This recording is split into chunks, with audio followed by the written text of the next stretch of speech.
I'ma never have a bad day, cause I found my own way.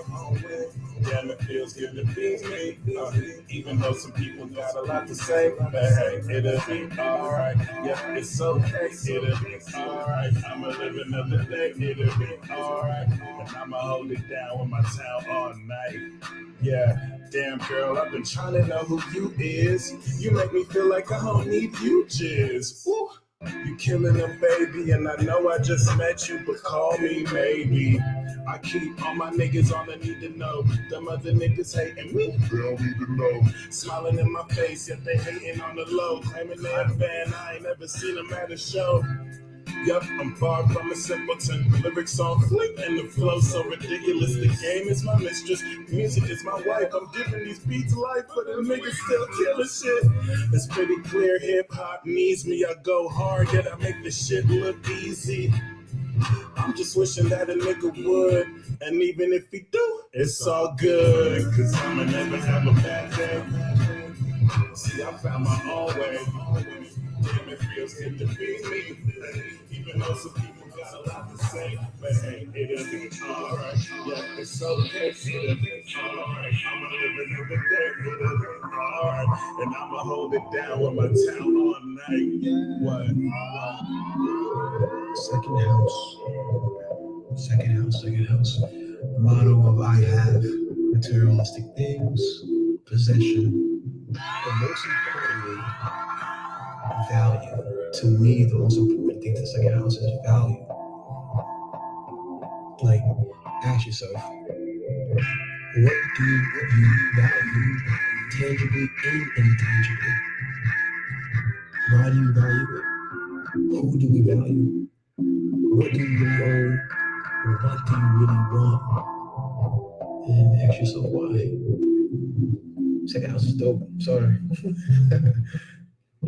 Taurus speaking. It's dope as house. It's concrete, stability. It's just,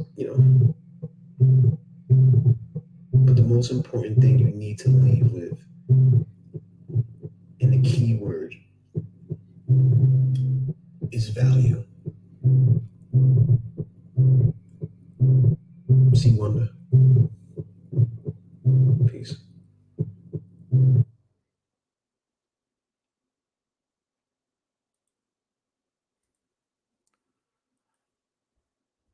Welcome, ladies and gentlemen, to your monthly peace report. Shout out to C Wanda. That is a unreleased track on a project called The Second House that I aim to release very shortly. And as we step into the promised land, I set the intention that all of us here today, wherever you are in space and time, by the end of this transit, you truly know more than ever what it is you value and what it is that you love. And the first lesson of Taurus is establishing that towards yourself.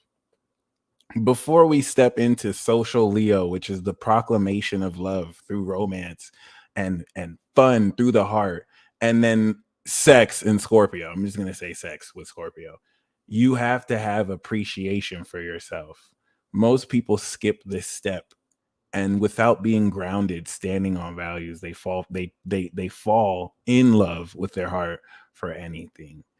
So yeah, the social dynamics and controversial nature of how much more you value yourself may throw off petty or significant customs and traditions, but we're here to revolutionize consciousness, not stay stuck in old paradigms. Insert more spiritual words to sound mystical. This is the peace dealer representing Infinity Gang, aka Infinity Clan Gang. And this is very, very significant because the seeds we are sowing with this Taurus season bring in the reality that we will experience September socially during Virgo season as we claim our worth and value as infinity heirs and as we live as infinites. Aries season that we just completed was the reawakening and effective activation and evolution of yourself as an infinite. Everything in this life incurs an opportunity cost. So, whereas everyone has the potential to tap into their limitless nature, they also have the choice to believe limiting beliefs that don't necessarily ring true towards the true nature of what they are. They rely on worldly wisdom, inconclusive research, and proof from prideful entities and institutions that force their own narratives on other people for whatever reasons. Everyone has the opportunity to dive deep into their own interpretation of how they make sense of reality, but more realistically, the untapped value that you have within your body and your mind. That being said, the choice that you have made to ascend and step into Aries as a cardinal season represents the time of the year in the northern hemisphere of spring where life activates after the dead of the winter, right? And so you activating the individual actions of your own will to define this sense of your character has led you to this state. And in taking these actions, conflict, which is inevitable, has you face these challenges, which at every step of the way test or challenge you towards maintaining the direction towards your infinitude. Okay. Even being someone that identifies, you know what I'm saying, as being limitless is insanely controversial to people who look at themselves as separate from you and limited. All sorts of negativity can be projected from them as the affirmation of your limitless nature. You better believe it. As the affirmation of your limitless nature threatens the limiting beliefs that others who cannot accept the truth really now project, even at an unconscious level. I would be so honored. I would be so honored. If you guys email them to me, I might even make a book of them. So, Kirks. Yes. So, this is very revolutionary, given that the whole notion of us affirming who we are is something we do every year. But relative to this year, the evolution in nature and subsequent quality of this, oh my God, this is not about proving haters wrong, is set to expand you to a level of your own being that not only has never happened, but now, as the uniqueness of you, you are innovating just by being you, experiencing everything that there is to experience about the limitless quality of you. Moving forward, I will continue to address you as an infinite, someone with limitless potential who, based on what you decide to do, can create anything. The consequence of being an infinite is that you can never be a victim. That doesn't mean that bad things can't happen to you, but the way you perceive them as an infinite is in ways that could never make you a victim, that basically had to suffer through this, versus someone who can adapt infinitely to any situation and can make it worse or better for them. To where in every situation you keep your power in the most hurtful and damaging of experiences where you're vulnerable to the strongest parts of your experience where you're more sure of yourself than ever. You never stop being limitless. Thank you. And this is something that exists beyond the body and the mind. It's tied to your will to live. Being an infinite means that no matter what happens in your life, even if you are staring the most hopeless situation in the face, above anything, you do not give up the will to live. You're a piece of forever, if not forever itself. Even if the chips are down against you and you're not in a position to do anything but surrender, you do not stand down and back down on your will to keep moving forward. Even if you have to adapt and switch up your plan, you are still kicking. That's the most important part of being an infinite. And if you carry there's so much things you can learn from anyone spiritually. The only thing you need to learn about spirituality relative to your breath being life and spirit pertaining to the breath you breathe, the most spiritual thing you can do, or the only thing you need to know about spirituality, is to never give up and to just breathe. If you can breathe through everything, that's it. Everything else people say about spirituality is literal fluff, postulation and speculation. Listen to people who help you learn how to breathe. I can learn so much about breathing. I'd be forgetting to breathe from my diaphragm, but I'm working on it. It's my spiritual path. And with that being said,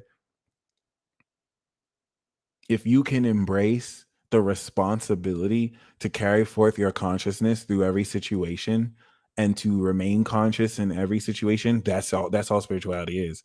If you can do that, you will make it through this tribulation period. You will make it into the next world. Even if every doctor on this land tells you that you don't have enough time to make it or live, just you breathing through it and willing to live may not get you through it. But even if it's the very last thing you do not give, please, even if it's the very last thing you do, you're not going out as someone who gave up. You kept going. If you think that death is Scorpio, which is a fixed sign, the state of your death is so very important. You might be inundated with all this psychobabble and bullshit about what you're meant to do. The only reason why you are alive is that one day you will die. This is pretty much an experience you live until it ends. So you prepare for your death so that even though you may not know what day it comes, you are top notch every day. Your sword is sharpened so that when it comes, you have no attachments or regrets. If you think about the whole notion of psyops and deception to steer narratives so that you lose hope in situations because you're being told this is bad, then this knocks you off of your psychological state and does not prepare you for any level of death. If you respect death as something that you're ready to meet, this releases fear And you know that as you transition, the vibration you are at as you leave, I'm not going to say directs the trajectory, but it's very important. And it's something I want you to necessarily meditate on, right? If it was your time to go, like, are you at peace with yourself? And you want to examine the extraneous influences that challenge that peace and tell you you're not good enough. You need this, you need that. That's not true.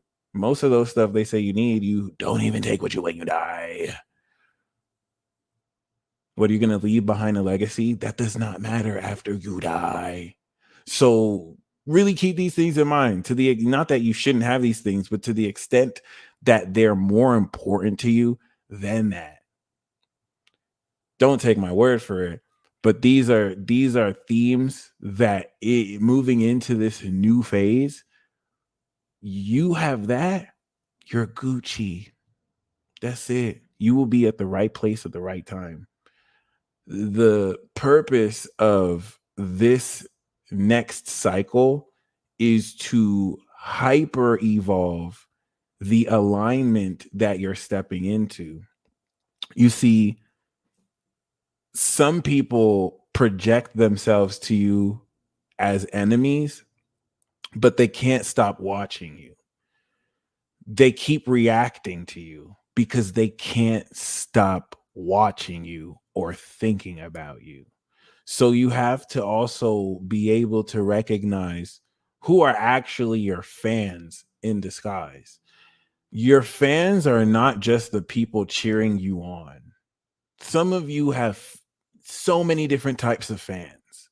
Okay. The opposite of love is indifference. This is just a fact. Anyone who's indifferent to not even check up on you or even care, they don't care. Someone who is committed to every single time reacting to you, they're obsessed with you. They're a fan of you. That doesn't mean they like you. Like, the biggest misconception is that all your fans like you. Nope. If it was like that, nah. That would fame would not be as stressful as it is if it was like that. But now that you're taking your power back, you now know more who to bless with your presence. And those who feel entitled to your presence, especially with the South Node Scorpio, the whole notion of this promised land is now drawing new boundaries with the full moon in Scorpio so that you're not taken advantage of by people who feel entitled to your presence. Taurus is a very royal vibration. That's why it's one of the 4 antisocial personalities. Taurus is not necessarily like an island, but it's an individual kingdom or queendom.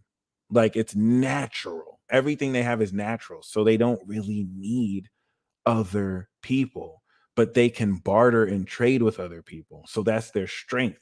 They don't have strengths that maybe collective kingdoms or social kingdoms have, that they can connect with other people, but their strength is that they can stand on their own. This is very important to establish, and that attracts people who can't stand on their own and try to leech from you. And this is where the values that you have on yourself will draw good boundaries. See, we're going to draw boundaries Scorpio season, where we're dealing with other people and transforming our connections. But if you do not establish this Taurus season the proper value of yourself, you're going to be giving the sauce away. We're not giving the sauce away this year. And they're going to be, listen, you're going to have people in a few short months who are scoffing at what you do as if it's not important. Be like, hurry up, please. Give me a free reading. Don't be a bitch. So it's like, excuse me, go wait in line. I thank you. I do so. This is important. Like, this is going to, remember, last year we shifted the power balance through Virgo to Pisces season. The way people perceive us now is different. This is the application of this work. Yesterday's price is not today's price.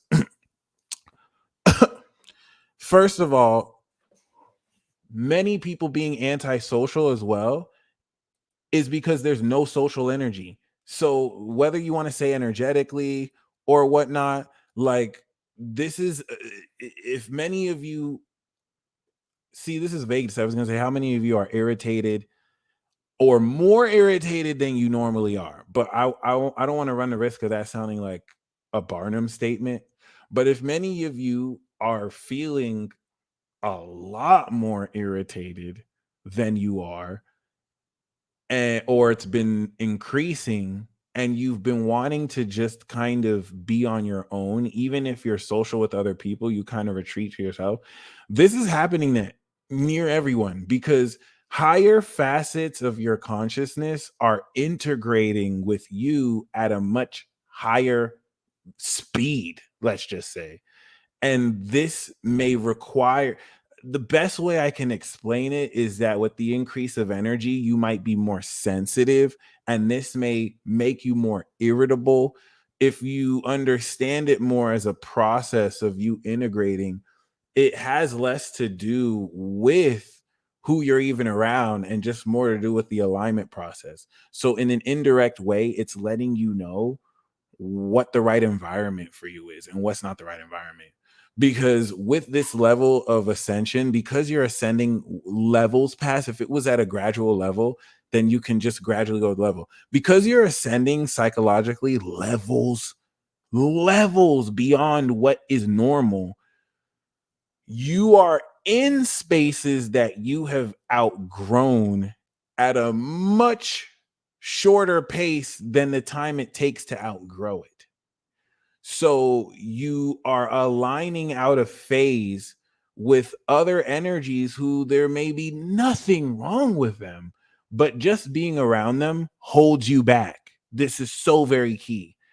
Many of you have made the choice and took the opportunity cost to affirm, not just think you're an infinite, to affirm with your actions that you are an infinite.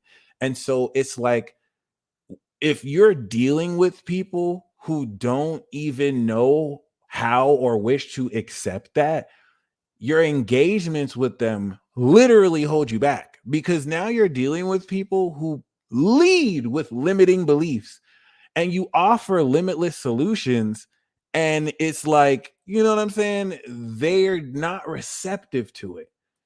It doesn't mean that they're bad people, but it's like the program of your processor has updated to a higher level. And so if you try and use it on a computer that has not upgraded yet, it's not going to be able to compute this. They're going to look at it you like you're weird. Like, what are you doing? So this is the consequence of greatness and continuing to align with who you truly are. This is where, in following and or just staying present with this alignment, you are now tuning into spaces of others or individually where you can, of course, continue to align. This is very important because some of the challenge is necessary, just like in a video game where you level up through experience. So in many cases, it's not that once you gain challenge for your frequency, you just suddenly run away. No, some of you, or in some cases where you're supposed to have already leveled up and moved on, you're still staying. And that's where you will know the more you align. Versus sometimes you should be in a place where you should challenge that. Do what you do and either move on or take it over. You know what I mean? So you're limitless. We are all one. You're limitless. So there's really nothing you can achieve. And that's so freeing. So now we have stepped into Taurus season. Okay, remember the affirmations we're going to run for a while, the magic spells. This is a magic spell. I know I'm saying it's affirmation, but it's really a magic spell. And magic works practically with certain mechanics to where we think of magic in a more Piscean way, which you can do that way, and Pisces do because they're Pisces. But like, there's a very real practical way to magic. You can loop a magic spell. You can literally say a magic spell, Gemini, and then the next level of magic is Virgo, behavioral integration. So just like when you shoot a ball And if you're not good at shooting a basketball, you have to shoot that basketball over and over and over. And what happens? You start to get better.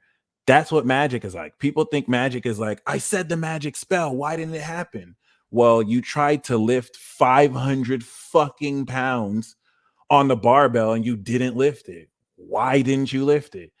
Maybe it's because you had to build up to there until eventually you can. So affirmations are actually magic spells. Anything that you think to yourself, like spelling magic, people think of magic in the terms of techniques. The fact that you're breathing right now is magic. The fact that people can analyze and critically be skeptical about things is magic.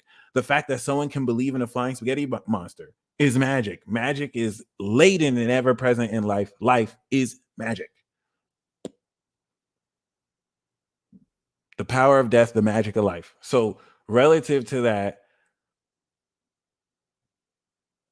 the magic spell that we are sponsoring, all right, you can use whatever spell, but anything that you think is a spell, anything that you are repeatedly thinking and telling yourself is in the process of creating this in your reality.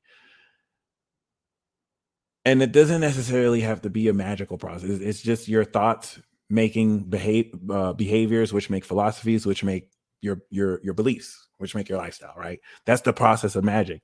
But with this magic spell, everything in my life is perfect. Baby, what's up? What's up, son? I just expended natural energy. Like, if I do that enough times, I'm going to get tired. I literally just did a spell, right? Everything in my life is perfect. Everything in my life is perfect. One, I just said, and it worked by sustaining that thought and state. The next, I put some fuel into it. I put some energy into it, not to force something to happen, to strengthen this loop. I'm explaining Aries to Virgo.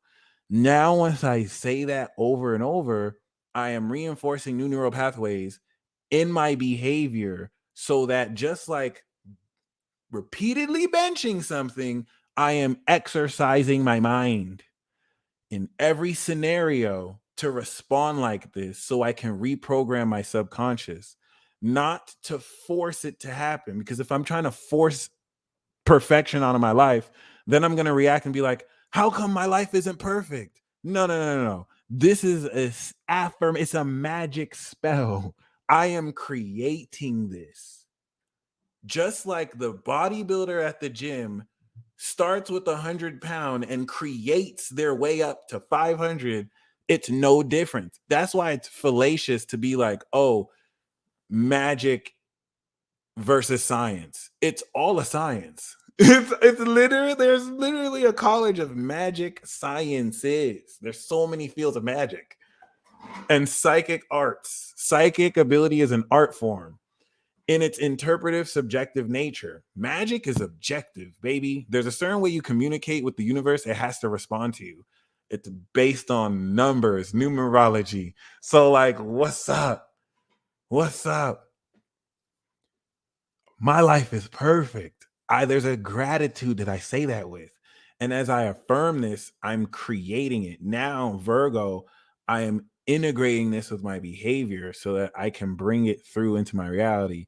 And Sagittarius, visualizing this so that this could be the philosophical approach that I see at all of life with. Pisces, surrendering so that even if life isn't perfect to me, I have faith. Bitch, my life is perfect. Everything works out. So simple. That's magic. That's it. I just gave you the 4 dimensions of magic that you do every day. No one has to teach you magic. You are here right now because of your level of magic proficiency. And so that's why astrological illiteracy, magical illiteracy is a real thing. You can try and just reduce it to a material level. It'll only get you so far. And then you have people who stay in the clouds and they don't ground it. Life teaches you to put these things in balance and activate all the elements, dude. Mutability is everyone has its pro and cons. Rock, paper, scissors, but mutable sign, baby. Cooking is magic as fuck. Cooking is so magic. Anything that you could do with your hands, basically, the process of creation. But yes, so Taurus season is ready to strengthen the nature of the energy you put into your actions. By the time we're in Gemini season, all right, 29 degrees of Taurus. Now, when you're saying everything in my life is perfect, boom, you've manifested an experience that reflects that. Our job here at Celestial Co., courtesy of the angels, is to assist you in getting up to speed, and I will provide real-time transits of this physical strengthening process to take the power that you have just activated through Aries and convert that raw power into physical strength and energy to prepare you for Gemini season, where you will master the power of your word. Mark my words. Many of you watching this are mind blown or not even surprised that you're thinking things and then they're happening. So let me make sure, because this is not a Barnum statement. I'm not talking about you said something and it showed up in an ad. Comment an exclamation mark if recently, more than ever, the synchronization process of you thinking things and it manifesting has been significantly quicker. Please, am I capping? Are you like, damn, I was just thinking about it and it's happening, right? This is a synchronization process that you have been undergoing even beyond 2008 when Pluto came into Capricorn. 2008 when Pluto went into Capricorn and 2012 when Neptune went into Pisces was the final level of this collective synchronization between you and the source that exists within you and is expressed through you. It is very important if you commented an exclamation mark, because I don't really believe there's no one who's not going through this. You're either conscious of this or unconscious of this. For you to be finally aware at this level of synchronization means that now that Pluto has awakened your body, because Saturn rules Capricorn, which is the representation of the physical material universe, right? Now that it's getting ready to go into Aquarius, this is the awakening of the causal nature of your mind. What is Aquarius? The alien. Uranus is seen as alien and unconventional because we mistake, we have the first meaning of alien, like someone from another country or someone from another planet, but everything in this physical universe is material, even metaphysical, non-tangible elements of the universe that we may not be able to perceive still have their own laws, right? They're still somewhat material. That's all Capricorn, right? Aquarius is truly the alien, because what's alien is something that is outside this physical material universe. Quantum mechanics has proven that this universe is not locally real. So that means we may exist beyond everything that we sense physically. The illusion of this being solid, but really it's just energy, right? So if you're talking about what exists outside this material universe, that is represented by Uranus, Aquarius, the causal nature of your mind, the conscious aspect of your higher mind that exists in tandem with your physical consciousness and body. Right? You could say your thoughts come from here before they're filtered into the fractals of the many different worlds and possibilities that you can express as. There's that true idea before you think about how to express it, right? And then beyond that is Neptune, Pisces, the astral realm. So you have the material reality, right? You can even say there's the etheric realm, fire, Sagittarius, that create and manifest this material reality. You have the energy realm, energy now materializes this Capricorn, then you have that causal realm, right? Which is, I think, kind of difficult to explain because the causal realm is not physical. I dare say it's where you can channel claircognizance from. So you have the material universe, you have a realm outside the universe, and then you have the realm beyond. That's why Pisces are beyonders. They're not who you think they are. Pisces, I'm sorry, I'm snitching. These people are not who you think they are. They're not even from here. They're from beyond here. That's why I guess they escape, because like you're representing the metaphysical, everything that's not physical, opposite Virgo, physicality, real critical analysis. So personally,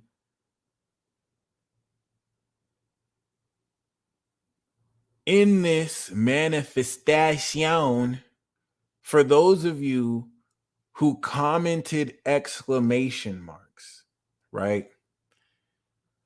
By the time Taurus season is finished, the time lag in between what you think and say, kaput. That's going to set up the retrograde of Pluto back into Capricorn. You see how Pluto's retrograde? Retrograde means, oh, we have to go back into Capricorn because now you're fully aligned. Now we're going to revisit what we left in Capricorn as someone who has fully awakened more at this physical level. There are now higher levels causally, right? Facets of us.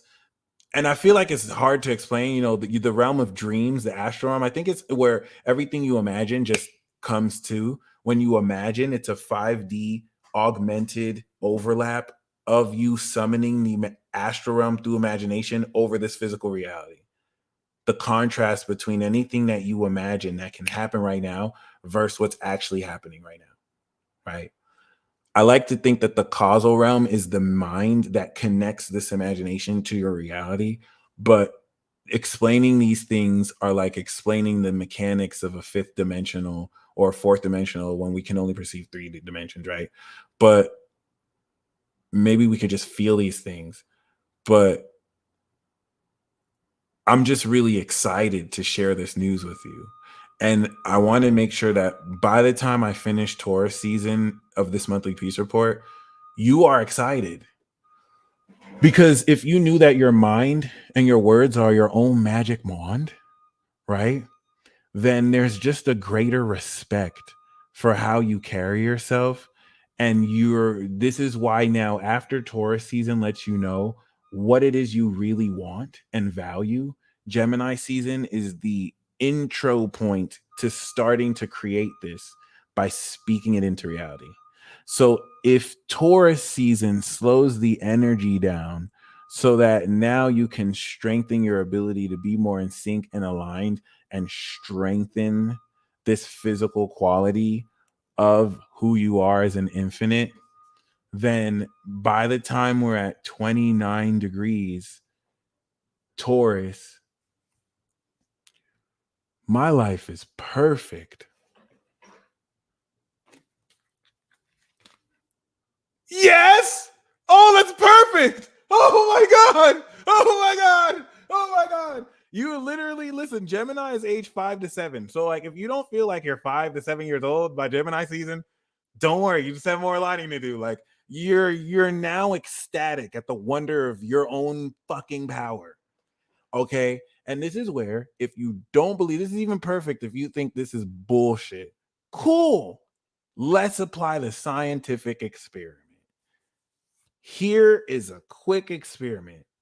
Right now, we're at 0 degrees, right? This is the sun at 29 days from now. So by the May 21st, all you have to do for the next month is to just naturally ground through your 5 physical senses. I'm perfect. Everything in my life is perfect. Just say that. Just say, affirm that, decree that. Everything in my life is perfect. If you want to add a character to it and be like you're making an announcement, hey guys, just want to let you know, Everything in my life is perfect. Especially if you are looking at your life right now and to you, it's complete shit. If you think that everything in your life is the worst, then this is even better. Just be like, you know what? Fuck that. Everything in my life is fucking perfect. You don't even have to believe it. Okay? As you are saying it, you might be like, I don't believe it. Just say it every day and think as if it's the truth. So don't say it and then be like, fuck, I hate my life. My life sucks.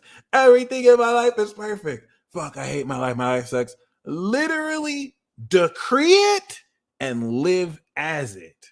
Okay? Because that requires discipline and focus. That's not something that you can just do if you are not committed to do it. And you're not doing this so that your life can magically change to be perfect, because then you'll just be wondering, when is my life going to be perfect? No. You are decreeing this. This is a physical training exercise to ground in your senses. Everything you smell, everything you hear, you are affirming everything works out in my favor. Oh my God, that is the worst thing I've ever smelled. Oh, why did you sleep in my ears? Wow, you completely lied to me and betrayed me.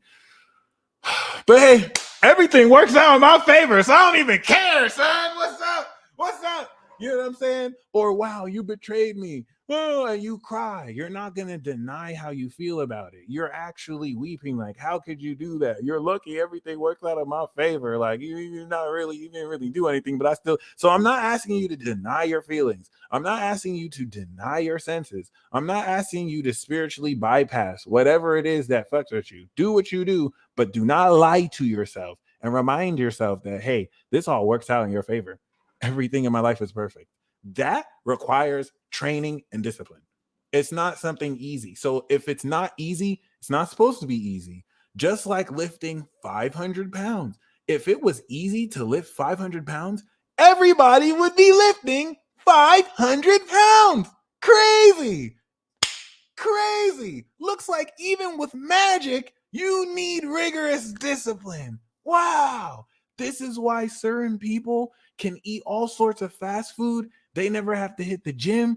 I've spoken to people who are like, yeah, my coach is saying that I have to hit these weights and do this, but I don't do that. And I still give outstanding results because your will and your mind over matter is magic. That's it. And if you're just as disciplined for your mind, there's nothing you can't do. You're an infinite. If you do both, synergy, you're a master. Remember, you are the creator of your reality. That is not just the saying. You take your power back by deciding how you respond and create each and every moment. So, as a discipline, this is a practice. If you want to test what I'm saying, then make the commitment over the next 30 days, okay, to do any derivative or version of this statement. Everything in my life is perfect. Boom. Everything in my life is perfect. I'm gonna take that up. Thank you. That doesn't mean you have to lie about what you don't like. If there are things in your life you don't like, express that. I don't like how this happens in my life. I don't like how that happens in my life. I'm just grateful that everything in my life is still perfect, even when it doesn't feel like it. Let the talk, like, literally live as it. Don't wait for it to happen. Create it. It took me 30 years. It took me 30 years to truly understand this. It's always eluded me. Like, I always thought it was fucking stupid. And then I realized, wow, I was playing myself the whole time. I literally had the power the whole time. The whole time. I was literally just getting in my way the whole time. This is it. This is it. If you do this every day, if you do this for the next 2 weeks, you will already start to harvest this. But if you follow this every day, right? By the time we step to May 21st, Taurus season, boom, we get to Gemini season, and you say everything in my life is perfect. Now, like someone who built the muscle and now they can way higher, now the power and strength of your word is so much more aligned. You've manifested an experience that's resonant with that frequency. And it doesn't even have to happen instantly, but you're going to notice, shoot, you don't even care if it happens. You're already living it, right? So that doesn't mean that in just 30 days, the training is done. We're going to move on to the next level of training. So by the time we're in Gemini season, the third and final part of this activation, right? Then now you've strengthened your physical vessel to the point where now everything you're saying is starting to happen. Now we can start to practice abilities. All right, now that I'm this aligned, what do I want to say now? What do I want to happen now? And by the time we finish Gemini season, you have begun to master your unique abilities, what you can say. Imagine if everyone had their own set of magic words based on how they like to live their life. Then by the time we get to September, you're mastering that. You're practicing it every day. This is a legitimate process. And this is where, if you don't believe me, you literally could just test it. So that by May 21st, if you did everything, just that, you can even add anything. If you just that every day, and that's not the case, call me out on it. Call me out on it. If you're expecting to do it 10 minutes for 3 days and you're expecting results, then all I ask is lift a 100-pound bench for like 10 minutes for 3 days, and then try and lift 500 pounds later, and then wonder why it didn't happen. Like, thank you. Y'all gotta stop treating magic like it's something to be skeptical about. Approach magic the same way you'd approach a gym. There's no difference. Approach magic the same way you would approach a scientific experiment. There's no difference. It's literally the same shit. It's literally the same shit. So a magic spell is literally what you tell yourself over and over. People who say a magic spell and it happens, they were in the fucking gym. They did not just become a magician yesterday. You feel me? Thank you. Some of these people came out the womb with the magical family, like instilling this. So they didn't have to fight unconscious habits and beliefs that will cancel their spell. You have this potential. Oh, yes. So Aries season activated yourself as an infinite. Taurus season is manifesting the value. So with that being said, as an infinite, what is your worth? You're an infinity-aire. Listen, some people are so rich, all they have is money. So like, not everyone is the best appraiser of value, but it's not about proving anything. By the time you manifest your infinity-aire status, you will be creating it from June to November. So it won't be a joke when you're literally speaking your vibration and it's facilitating experiences so you can make whatever you want. There's a hyper real application to this that's going to literally shock you.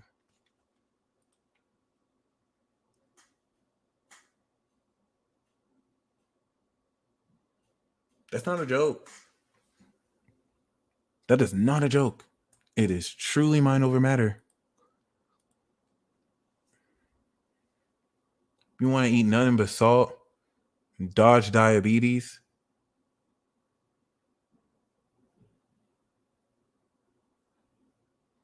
But you know what I'm saying? If you try and lift 500 pounds, but your body cannot handle that, the bench is going to fall on you. If you're affirming these things, but your habits don't align with that, the diet's probably going to kill you. So like, this is equivalent exchange. This is just alchemy, baby. This is just alchemy, baby.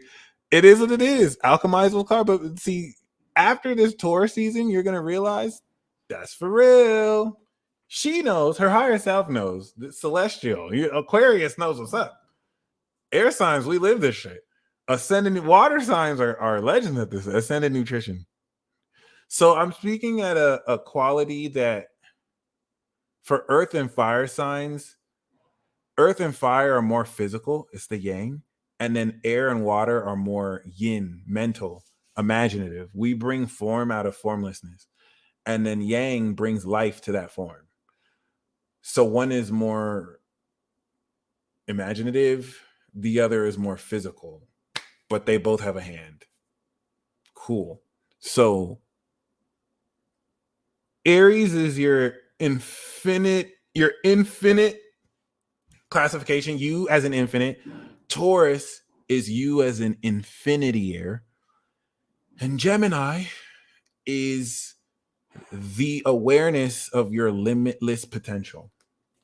Once we activate these three things, we effectively now step into the summer where we will integrate this.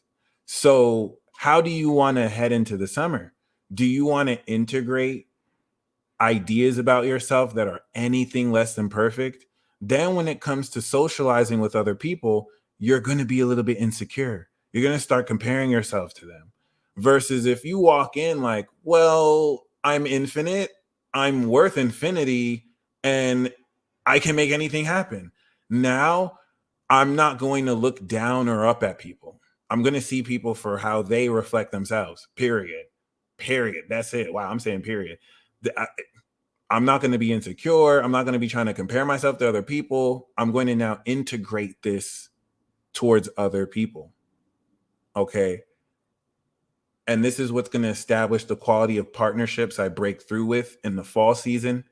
And then during winter, we'll see everything that we completed. Remember, the grasshopper versus the ants who pick up the what they need before winter hits. That's where we see everything that we've accomplished with this. And then we're going to do it again various times throughout the next decade to increase and intensify the higher collective awakening of what we've awakened with our bodies. So Pluto Capricorn is awakening in our body. Pluto Aquarius is now applying this power collectively to form units. Bam, baby. Pluto Pisces now completely makes obsolete everything relative to the past Pluto cycle, just like how since the 1700s, Pluto Pisces has brought in technology that's made everything obsolete. Since then, we're just doing it again. Currency, technology, sex toys. Yes, sex toys. Yes. I'm talking about fully functional sex robots. And some of you will buy 5 of them. And I'm not judging you. I'm not judging you at all. It is what it is. So other than that, yes.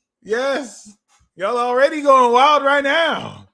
Oh, you ain't seen nothing yet? You are going to see people marry literal robots. You are going to see people marry literal AI robots that get that Gok 3000, and they know how to emotionally talk to you. That's it. You're not going to see any real people dating you again. Men, it's the same thing. They gonna have the AI robots that know exactly where their G-spot is, and they don't get tired. So it is. So now, like, we gonna have to be competing with robots. We are going to have to be competing with AI robots. And if you don't have superpower, if you have not awakened your superpower, your girl or your man might leave you for an AI robot. I'm sorry, he knows my favorite song. But he knows my favorite song. He doesn't get tired. He doesn't come quick. I'm sorry. I can literally press a button when I want him to finish. But stop laughing. This is not a joke. You're laughing right now. This is not a joke. This shit is coming soon, too. Like, you don't have to, before 2030 for sure. All the corporations making them are giving the Birdman hand rub like they don't even know. We about to change the whole game. They about to have to write in legislation for yes, robots can get married. Oh my God, let's get it. Hey, Chat GPT is making people like tens of thousands of dollars by writing scripts. So imagine if the AI was like a Chat GPT 10. Son, imagine if you're at the club and an AI robot steals your man or your girl. Or your girl. Oh my God. How would you feel? How would you feel? You don't have to worry about that because you're an infinite. See? Infinity gang, we don't have to worry about that. Like, ain't no robot going to outclass me. Son, thank you. Ain't no Riz GPT about to outclass me. No, we good. We good. And the whole time your partner's like, I'm sorry. I'm sorry. Like, it's not you. It's not you. I'm sorry. What can I say? Look,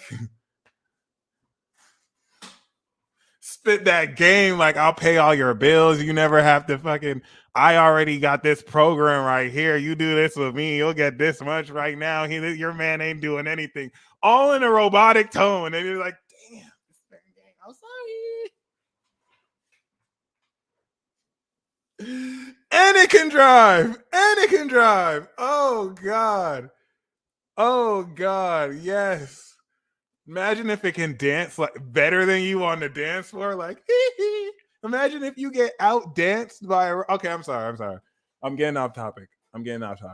But this is even more the further importance of just taking your value as seriously than ever. But by knowing you don't have to force anything about it,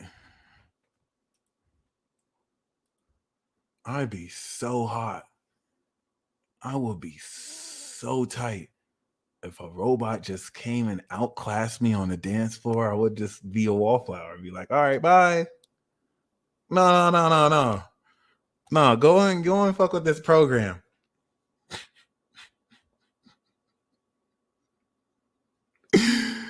Oh my God. Kurt called me. That's wild. All right. In order to unlock the infinite potential of your consciousness, it has to come from a limitless sense of worth. You can't truly feel limitless if you feel separate from other people and if you feel better or worse than other people.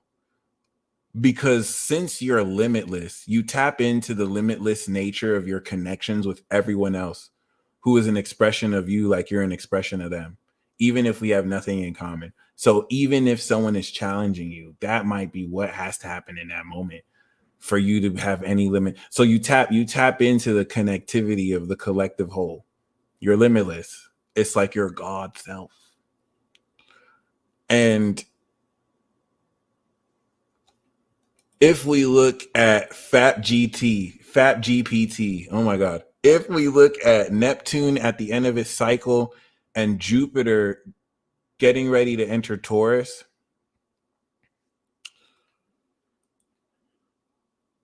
right when we're ready to apply the strengthening of our wealth, Jupiter is going to go in with the North Node and give you an advance. Jupiter sextile Saturn square Pluto is walking through the Pluto gate with you getting an advance.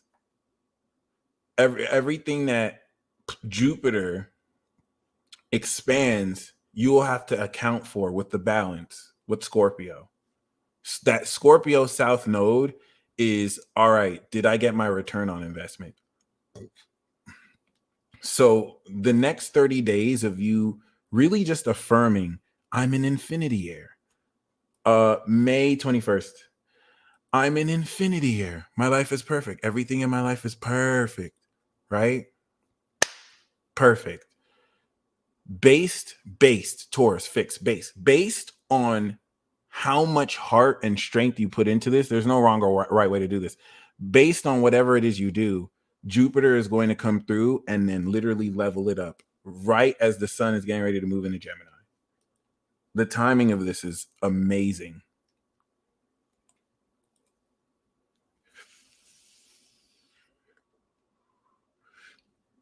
Let me tell you what an honor it is to serve each and every single one of you. So let's see. I am going to do a transit interpretation for anyone interested. When you click the description box below, for those of you who would like an interpretation of this Taurus season, where I will look at 0 to 29 degrees and how it fits in your chart, feel free. Minimum 40. It is not necessary, though. If you just watch this Taurus season, you will be straight. I prefaced it for an entire hour. Now we're ready to go in. I thank you so much. That means literally the world to me. Every time you guys say that. Once again, for those of you who are Infinity Club members, you will have access to this replay. Okay. So with that being said, all right, it's very important moving forward because like Jupiter is still in Aries, and it's very important moving forward that you release and surrender, because now Aries is 12th house to Taurus. So we have to surrender insecurities with Chiron about our identity and everything that you may not. Faith is the evidence of things unseen, things and attributes of yourself you have not seen yet. When God spoke to Gideon, when God spoke to Moses, he spoke to them as they were. Gideon was a courageous warrior. Moses was the leader who led the people out of Egypt. Moses was like, God, you're tripping. I don't even know how to communicate well. Like, I can't, I'm not your guy. Gideon was like, bro, I'm a coward. I'm not your guy. God saw them as who they truly were before they even knew that they would accomplish these things. So that, and applying this faith in yourself, Rachel, please email it to me at thepeacedealer@gmail.com. Thank you for asking. For those of you who want to transit, please email me your chart or your sun, moon, or rising. So with that being said, right, the quality of this faith in yourself and surrendering that you are an infinite being is going to be the hidden action that influences this manifestation of your infinity air status. Something I have to break down, something I have to kind of just share. I'm sorry if you don't accept this. You know, I'm sorry if you don't like that I said this, but it's about you and it's true. You've always been an infinity air. You didn't just kind of awaken this one day and suddenly you were worth infinity. You were always an infinity air. Before reality brainwashed you to kind of trick you into taking your power away and giving it away, you are always, and still now are always, an infinity air. And you literally have the capability to draw on this facet of your value at any time at will, because it's the truth.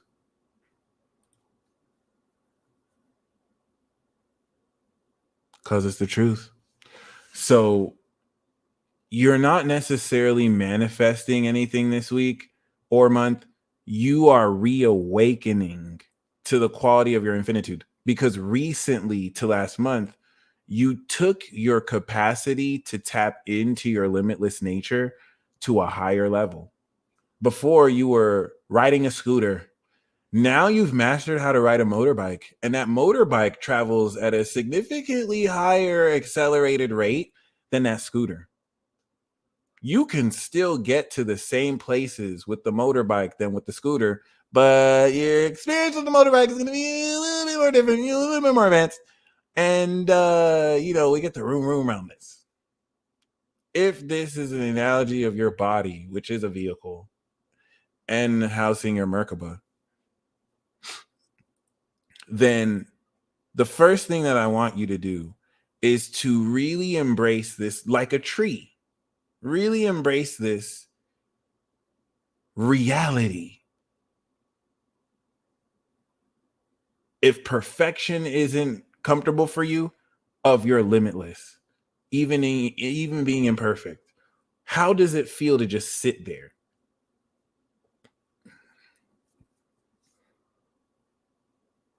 How does it feel to just literally sit in the reality, because my email is in the description box below, thepeacedealer@gmail.com. All right. Thepeacedealer@gmail.com. So how is it that you feel?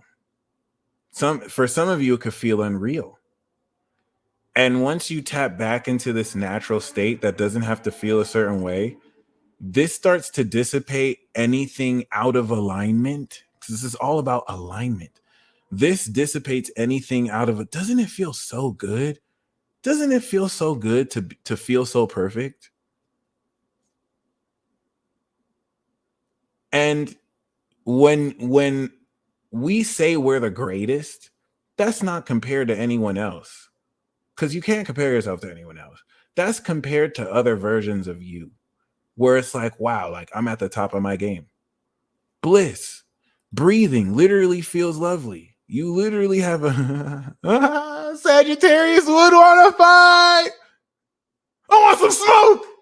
Oh, fucking baby, I want some smoke. I 100% believe this. Sagittarius, why are you smoke monsters?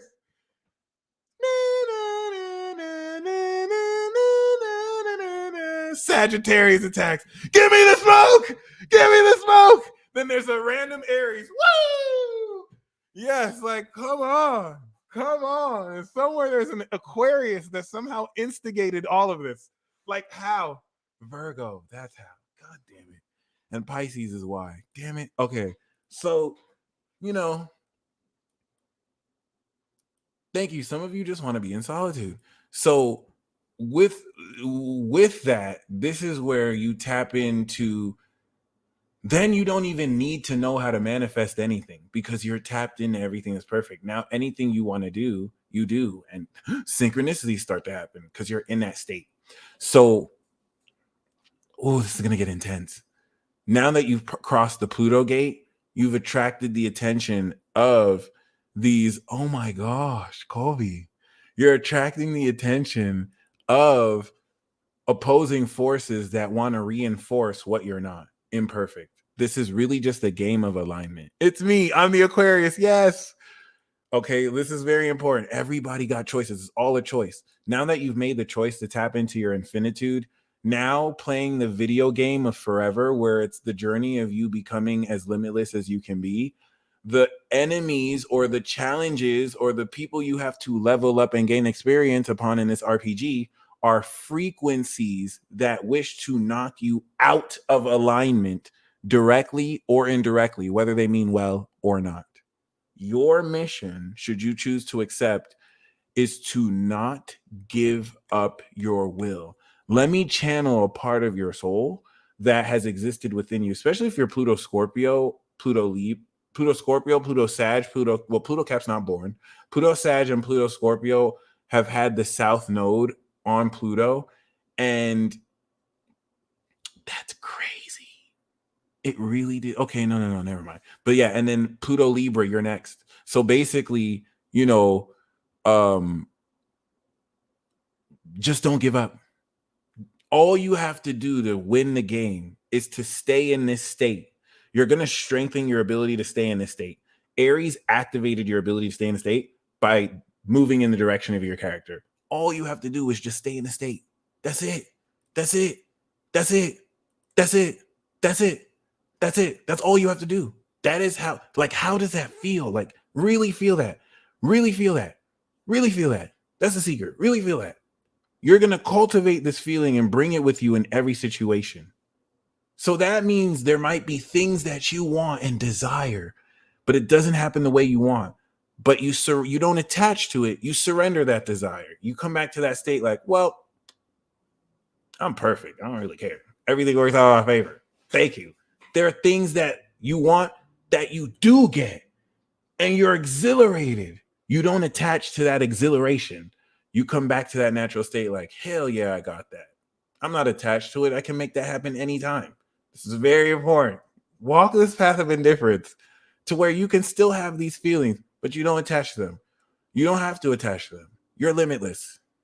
You don't have to hold on to things like, don't let me go. You know that everything always works out in your favor. And You're not waiting for this to happen. You're actively creating this, right? So relative to the staying in this state, now that you've crossed the Pluto gate, this is like playing a video game. This is like playing Pokemon where you can have random wild encounters. And every single challenge and encounter that attempts to knock you out of this state through to undermining your security, through their insecurity, or just actively gaslighting or berating you, you now see as a challenge. It's like, oh, you're trying to knock me off my state. Nice try. Now, you don't have to take my advice. My advice when dealing with these characters is to be extremely condescending and maybe vulgar as shit. You definitely want to just be just more than you have to be.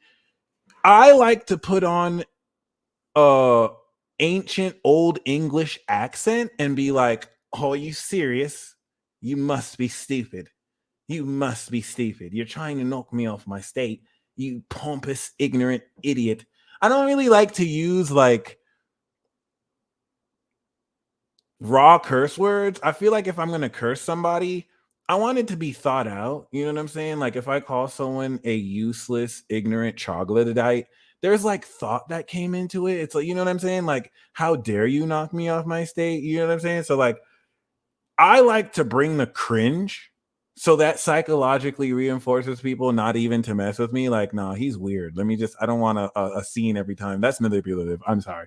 But basically, anything that you do to just stay in that state, do not back down. When you walk the narrow path, you instantly get tempted to go out that path. Anyone who's read Pilgrim's Progress knows this. So once you activate this state, which now that you've stepped into the state, Taurus season is going to strengthen the domain of this state. By the time we're at 29 degrees Taurus, you have mastered the initial round with Jupiter coming in, completing the nodes of really flourishing the state. You're in the promised land. This is the promised land, guys. And once you're in the promised land and you're in your own kingdom and queendom, this is where you become a target. And so, how are you going to defend your value? Once you're in this state, you are now in a fixed place for opposing forces to knock you out your state. And this is where, with this fixed value, you will understand who is aligned with your frequency, your friends or soul family, and who is opposed or clashing with your soul frequency, who probably is not for you or you're not for them. You're not for everyone. I'm not for everyone. I'm only for the fucking best. So with that being said, you know, this is going to be so amazing. This is going to be so amazing because it's going to feel like a video game coming into Gemini season. And Taurus season is literally, imagine you were playing a video game where before the enemy comes through, you have to set your castle and stuff. You're building your strength. And you're going to experience that, right? The integration pack, 1990 go. The integration pack through Cancer, the cardinal feeling function forward, is where we now leave the house. We're going to leave the house after we've activated who we are. And then we're going to RPG this shit. We're going to now integrate socially our new powers, our infinity air status. And that's going to bring more challenges. But it's cool because we leveling up. We're embracing these challenges. We're not running from these challenges. We need to finish the video game. If you run away from the boss, you're not going to beat the game. So we are running towards it. Even when we feel fear, we're not going to give up. That doesn't mean you still can't tactically retreat, level up, get better, and do it, but you have not given your will up. All right? You have not come out of this state. Every time you come out the state, you come back on. Ladies and gentlemen, if you commented an exclamation mark, you have to understand you're a threat. You're a threat. You are a huge threat to people who get over on deceiving others, for people who live a lie, if someone like you strengthens and masters this state, you would expose inadvertently all these people. Please, do you understand that? Some people wonder, is it personal? It's never personal. You're just a threat to them. For some of these people, they're literal demons, or they're possessed, or they're willfully evil. And so, at an instinctual level, because nothing real can be threatened, and since they're fake, at an instinctual level, these people are threatened. Some people don't even know why they feel uneasy around you. That's because you will expose their whole life without even pointing the finger at them, just because you are so aligned with truth, that just the way you live your life. And so these people psychologically experience powerful cognitive dissonance. So this is where you can love your enemy. You don't have to let them walk all over you, but what's going to happen is, with this extreme Pluto Aqua and this very strong Taurus square, as we step into Gemini season and square Saturn and Pisces, you're going to be in the crosshairs coming into through summer, where you stepping into the state and activating this frequency will magnetize. Scorpio and Taurus are magnetic. Leo is the pulse of the sun that radiates as a fire masculine sign. It represents the sun that pulses outwards, but everything, it has a gravitational pull that pulls stuff around it. Aquarius is the aspect of knowledge, community that comes together, right? The expansive cold, opposite of the heat of the sun, the coldness detached of the universe. Then you have Scorpio and Taurus, which are feminine. They are attractive and magnetic. Taurus attracts money and love. It's a value. You gotta love it.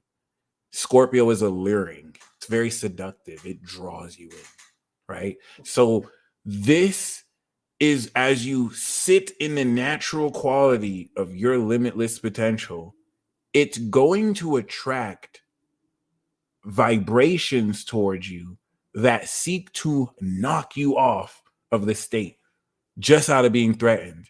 You'll know because you're minding your business and now you're being criticized for stuff that really doesn't have anything to do with the topic or with you. I don't like, and plus, I don't like that you think like that. Like, why do you act like you're perfect and like nothing's wrong with you? And that's when you're like, because I'm perfect, bitch. You have a problem with that? No, I was like, you can if you want. You see, you can get saucy with this. Oh, I can't wait. It's whatever you want to do. It's whatever you want to do. But like basically, like this is where instead of looking at this as stress, oh, nice. This is a challenge. And now every time you face this challenge and stay in that state, it reinforces the state. And this is where that challenge is valuable, because now that's an extraneous energy that won't exist because you're busy doing what you're doing.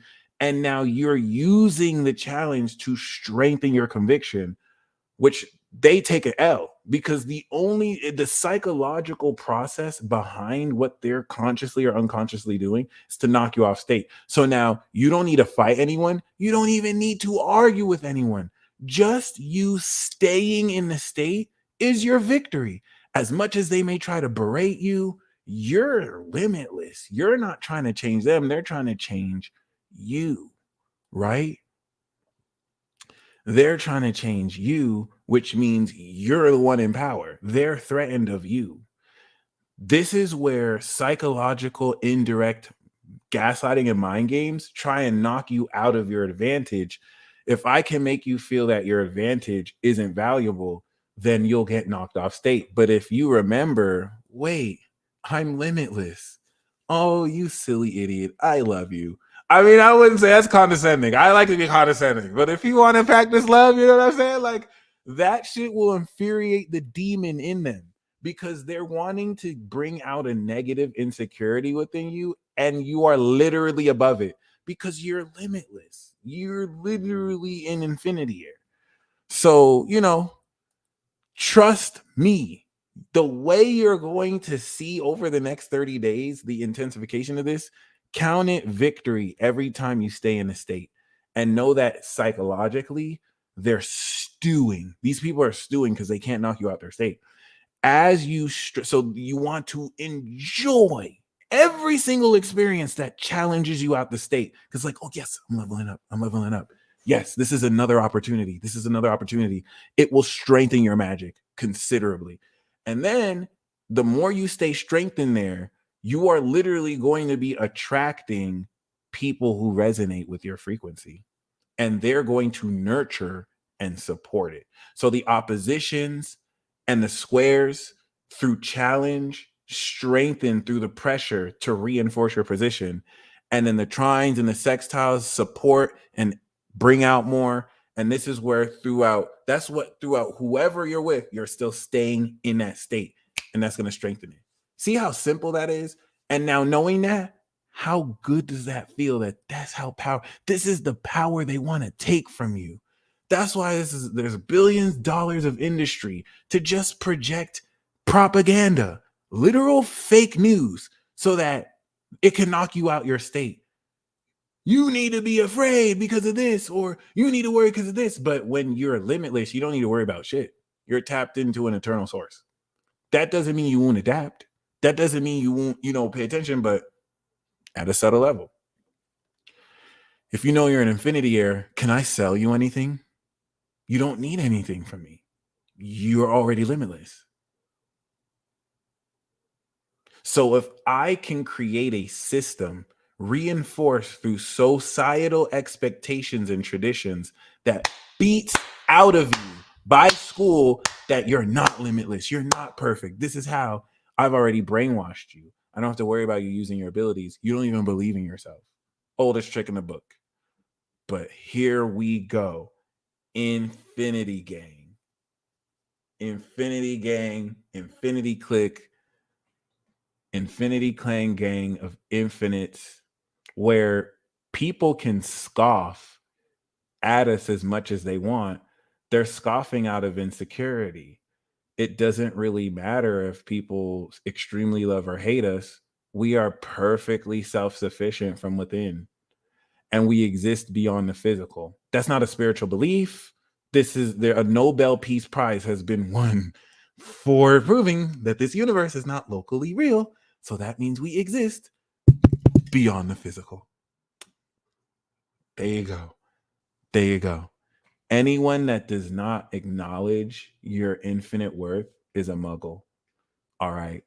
That's someone who sees themselves as separate from you.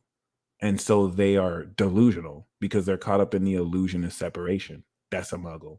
It has less to do about knowing magic and more know about that. Basically, that's a code word right there. We can even have our own gang code words. Do you guys want to use muggle? What's the word? What should be our word for muggles? Uninitiated muggle. It is what it is. Shout out to the mic. All right. They scoff out of insecurity. Anyone who is secure in themselves doesn't even have to believe in what it is you believe in, but they're not going to feel any insecurity to have to be defensive or to have to scoff at anything. They can even think it's stupid. But like, why would I need to scoff out of insecurity just to make you feel a certain way? No one who's secure does that. No one who is secure in themselves does that. NPC. I respect NPCs. I'm not gonna lie. I'm the type of person in the video game that talks to every NPC just to get the plot, just to see what's this person saying, what's this person saying. So NPC is part of the game. Norms, the 3Ds, normies. I like the word muggles. Uninitiated always works. I like infidels. Oh my God. Yes. We are not separate from these people, but we're going to create a word that creates separation from these same people. It's all good. Look, I don't mind being a walking contradiction. The infinity has a freaking loop. It is what it is. Okay, we are not separate from anyone, but we are coming up with a word that separates us from them. Okay, and I don't care. I don't care how hypocritical that is. I think we should go for sheep. I'm just the usuals. Nice. Count me for infidels. We gonna get it. We gonna get it. That's Gemini's nature. Okay, so some people like bot statistics. We are not the same. I'm a Martian. All right, y'all. So Joe Biden's. Oh my God. No. Oh my God. Sleepy Joe's. Sleepy Joe's is kind of good. Are they finites? They're just finite beings? That's hilarious. We're the infinites and they're the finites. That is hilarious. Honestly, I'd rather say Sleepy Joe's. They sleep. Sheepy Joe, Sleepy Joe's. I like that. I'm here for the Bidens. Yeah. Ew, that's a Sleepy Joe. That's a Sleepy Joe. Yes, I think we might have to do that. We might have to do Sleepy Joe. Oh, shit. I can't believe for the first time I never thought I would say thank you, Joe Biden, for the first time. Thank you. Sleepy Joe's. I haven't. I hope he's well. I heard something might have happened, but I hope he's well. Yes. Let's go, Brandon's. Yes, Sleepy Joe's and let's go, Brandon's. Let's get it. That is so petty. That is so wonderfully petty. It's perfect. It's fucking perfect. Dog, we come up with the greatest names. We came up with Infinity Gang. And now our ops are the Sleepy Joes. Yes.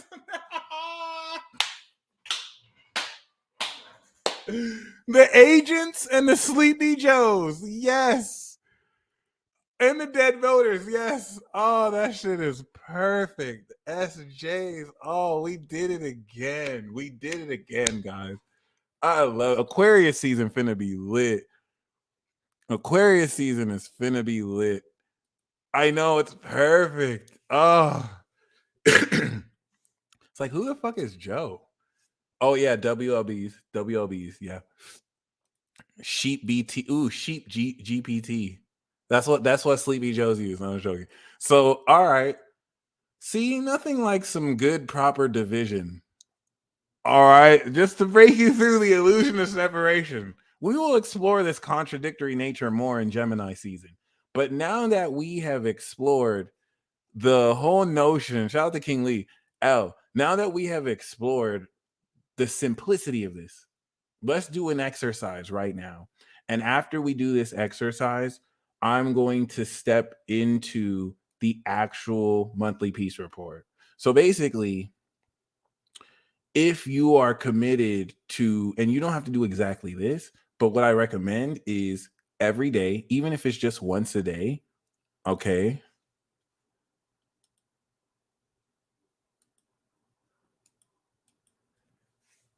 Affirm everything in my life is perfect.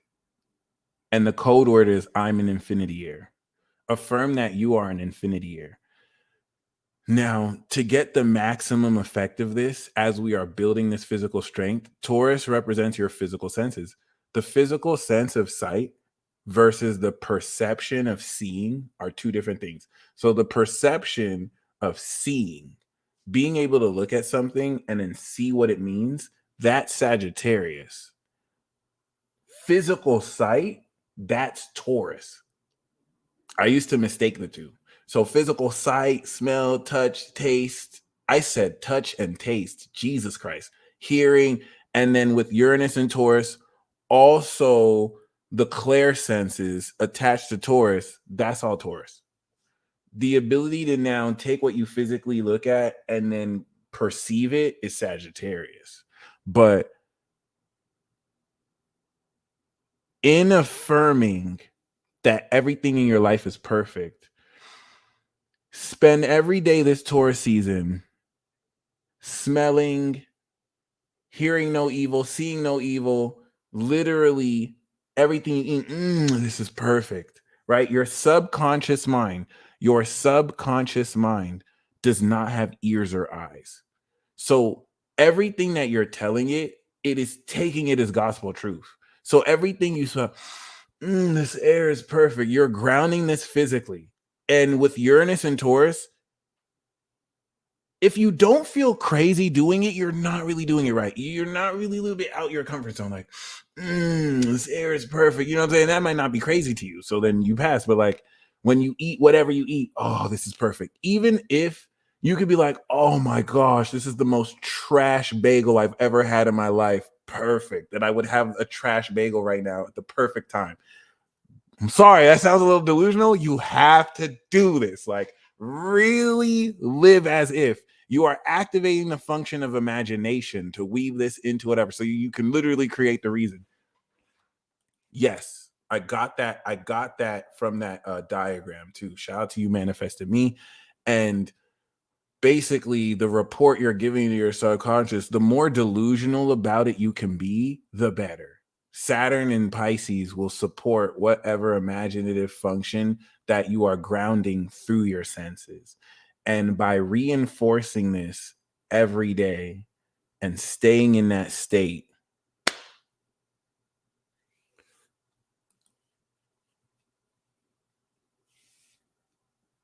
nah, son, because everything in my life is perfect. So I just really, you know what I'm saying? And then it might start getting better.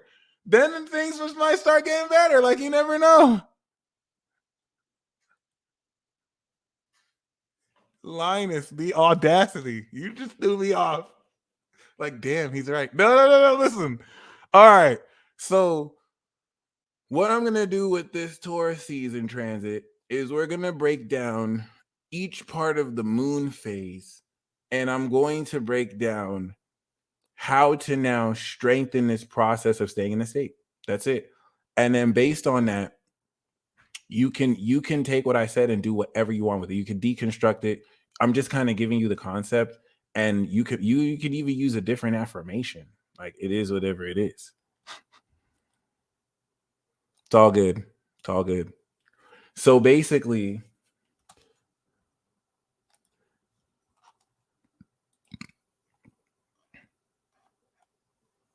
this is kicking off the beginning of this transit.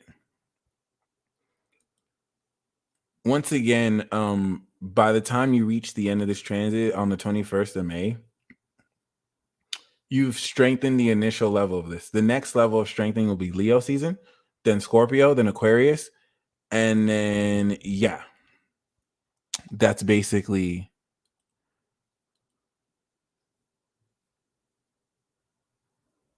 the 4 levels. Okay. And the first part of this is activation. What makes this activation new is that we are initiating a new Jupiter and Aries conjunction cycle.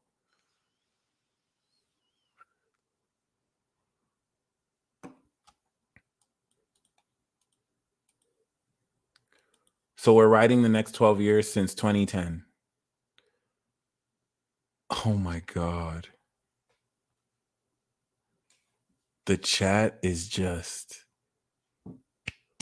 you have outdone yourself today. This is amazing. I really hope the replay is available for the chat. But other than that, the nature of the lunar phase I'm going to break down, and the significance of the lunar phase we're going to break down. Right now we're at activation.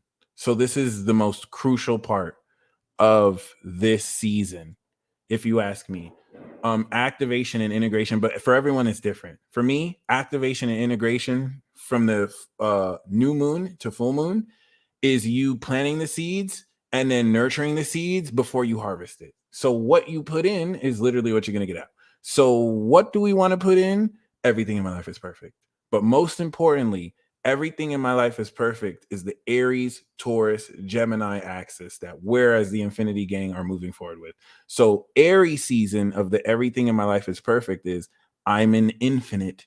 Taurus season of the everything in my life is perfect series is I'm an infinity heir. So we are going to actively plant the seeds for our infinity heir status. It is as simple as this. Okay. The first part with the moon in Taurus was really the activation. So there's really nothing you had to do outside of just feeling your natural value. Now the moon is in Gemini from today and tomorrow. Okay. Tomorrow we're going to have the square to Neptune. Right now, we're coming out of the square to Saturn. So the active function of thinking for Gemini is you understanding during this activation where we're planting seeds towards what? I'm an infinity year. What is every way that you can think like an infinity year relative to the limitless nature of who you are? That's it. This is a choice, and this is strengthening your mind body connection and focus. So be authentic, have your real feelings towards whatever, but you have the choice to respond with your thoughts and think as things like you're limitless or like you're not. So that means today and tomorrow, what do you want to inundate your mind, programming your thoughts and consciousness with, your subconscious with? Do you want to think limiting thoughts and think, oh, I wish I had more money in my bank account? Oh, I wish I wasn't so broke. Or even if you are negative 5 figures in your bank account, do you want to say, I'm limitless. Everything in my life is perfect. I'm an infinity heir. I'm worth everything.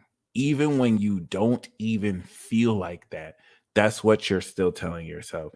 This is the active process through your own thoughts of sowing these seeds. Oops, wrong one. Second house, 2, of course, Taurus. So the Gemini moon, Taurus sun is the Taurus signature. It's the second part of the 3-part of the activation phase. Then we have the integration phase that has 3 parts. Then we have the full moon harvest phase, which has 3 parts. And then we have the completion phase with the balsamic, which has 3 parts. This is the activation phase. We have started naturally activating the energy of how we feel about our value and everything we're worth, but it now initiates with this moon in Gemini. I think I'm limitless. Wow. That's why you ain't shit. That's why you ain't worth nothing. Wow. Even that person thinks I'm limitless. Damn. They clearly don't know what they're talking about, because clearly, if you don't think I'm limitless, you're clearly ignorant. And it is as controversial as that sounds. This is a choice. I can choose to give into that projection and be like, oh, and react to it. Or I can just be like, well, I don't even need it. That's not even worth my time. I literally worth everything. Right. And now you don't even have to say that. Whatever you want to plant this in, these are your thoughts, spellings. We are now activating this spell program. The spell we're sponsoring with the group is we're infinity years and everything in our life is perfect. Okay. The more fun that you have with this, the better. But when the moon is in Virgo, that's when it's going to start to get fun, because now you're understanding the real ways in which these thoughts you're thinking have been real. And this is very important. Right now, in a week, we're going to have the moon square from Virgo to Gemini. The thoughts you're thinking now are going to become your behavior, where everything you're thinking when the moon is in Virgo, now you are understanding actual receipts.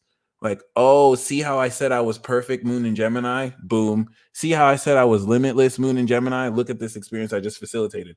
This is where things get fun, because now it's more anchored to your real experience. So the journey from Taurus to individual Taurus to social Virgo is resting on these values and then integrating that into a real experience of your physical senses to where you're experiencing it for real. This is the harvest process. All right. So at this level of the harvest, before integration in the full moon, right? Moon in Gemini. The square to Saturn is crucial right now. We have just come out the square. Many of you have passed this test. You feel me? All right. Saturn, Neptune, especially in Pisces, believes in you. Saturn is not believing you. Saturn is testing your beliefs. So you, right as of now, you're thinking, yep, I'm perfect. And Saturn is like, you really think you're perfect though? You really think you're perfect though? Like you said, you're an infinity heir. Where's your money at? You're an infinity heir, right?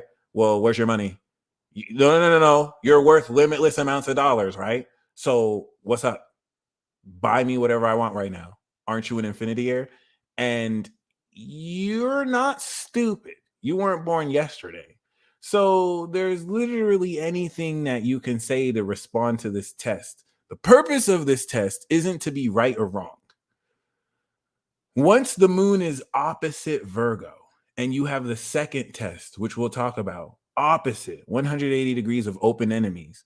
Now, with the reality, because you stayed in this state through the first test, now Saturn's going to be like, okay, but you just think you're limitless. And now Moon and Virgo's going to be like, then what's this then? What's this receipt then? Can you do that? Oh, yes, that's the second test. We're not there. You don't have to do that. This is just, will you stay in that state? So it's like, well, bench 500 pounds right now, right? If you have the potential to bench 500 pounds, right? But just because you can't do it right now doesn't mean you don't have the potential. Or you might have oil right now, right? But you still need to distill that oil. You still need to do something to make it marketable, right? You can't just take the crude oil. There's a process to it.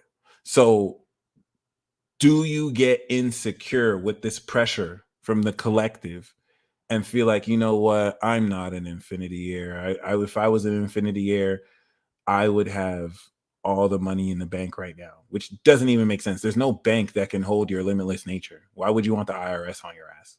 So like if you really think about it, and just sustain this state, there's no test that can knock you off balance because this is the truth. The truth doesn't need to be explained. So you don't even need to take a logical approach to it. You can be savage like me and be like, bitch, because I'm an infinity heir. That's why I don't have it liquid, because I don't have to. I'm still an infinity heir. Okay, whatever. You're delusional. Well, I'm an infinity heir delusion. I'm an infinite delusional being, then, bitch. Like, there you go. Like, you could be savage. You could be whatever. You don't have to say anything. But did you get knocked out of the state or not? Did you get knocked out of the state or not?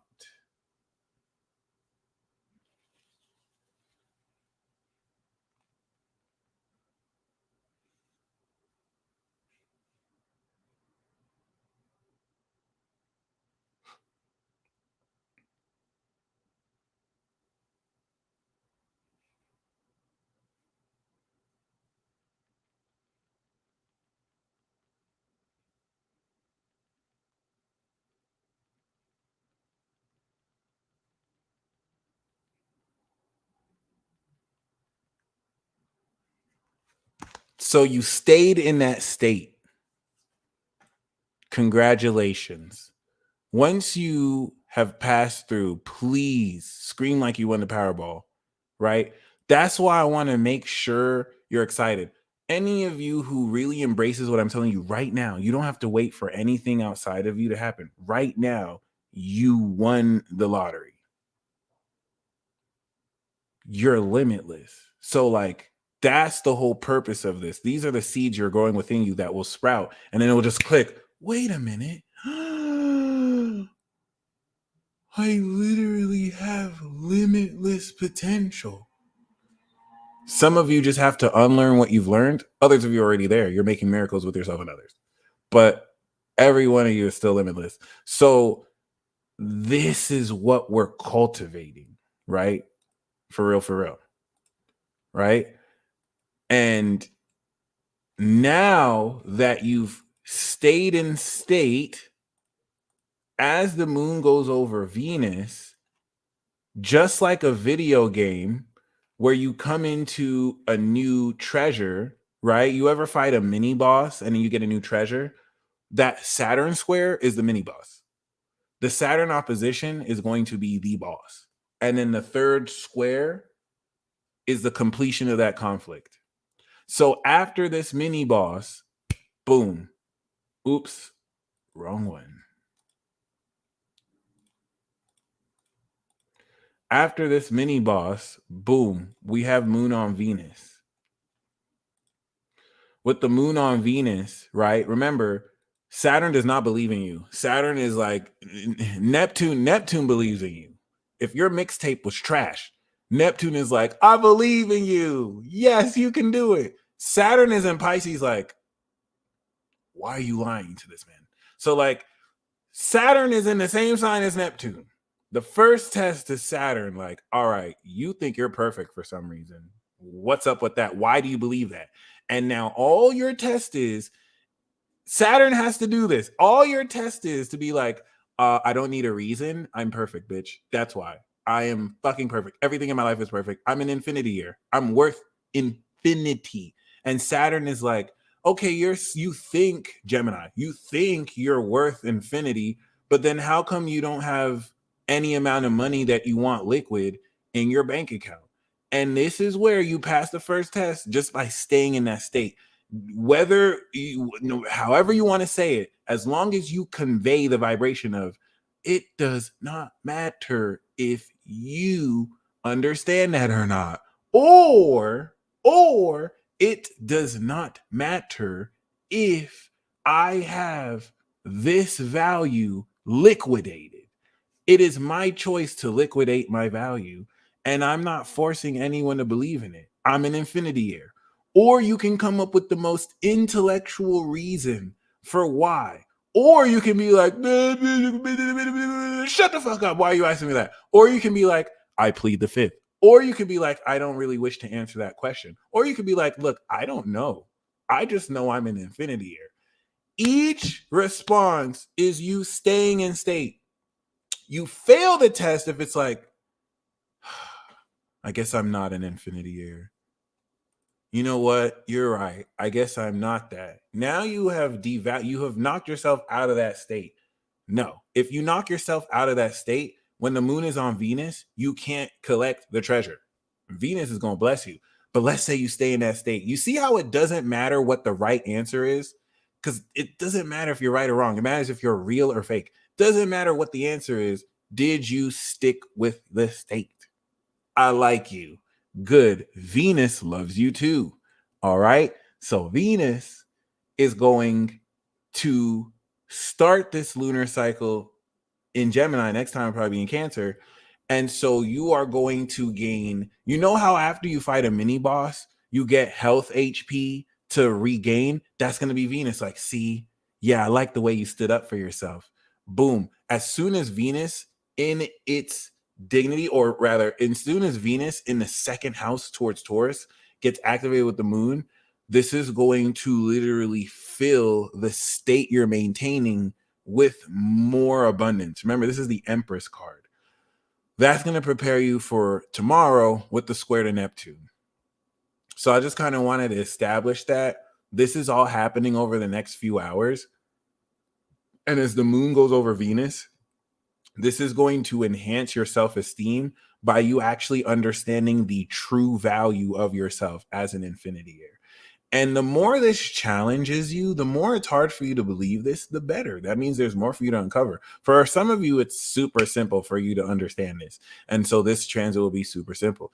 The need to be tested by Saturn is very important because the car you're driving right now, the vehicle or the device that you're watching this towards me is efficient because it went through a series of tests. Could you imagine if the car you drive was not tested and they just put it together and there were no qualifications or standards or tests so that it's safe for you to drive on the road, so that it actually knows what it's doing? That is all Saturn. People got Saturn twisted. Okay. So Saturn doesn't believe in you in the way Neptune believes in you, because Saturn wants to make sure you're not slipping out in these streets. Saturn is like, do you really think you're perfect? It's not trying to hate on you. Saturn can reflect Satan, the accuser, right? In its negative polarity, but in integrity, it's the tester.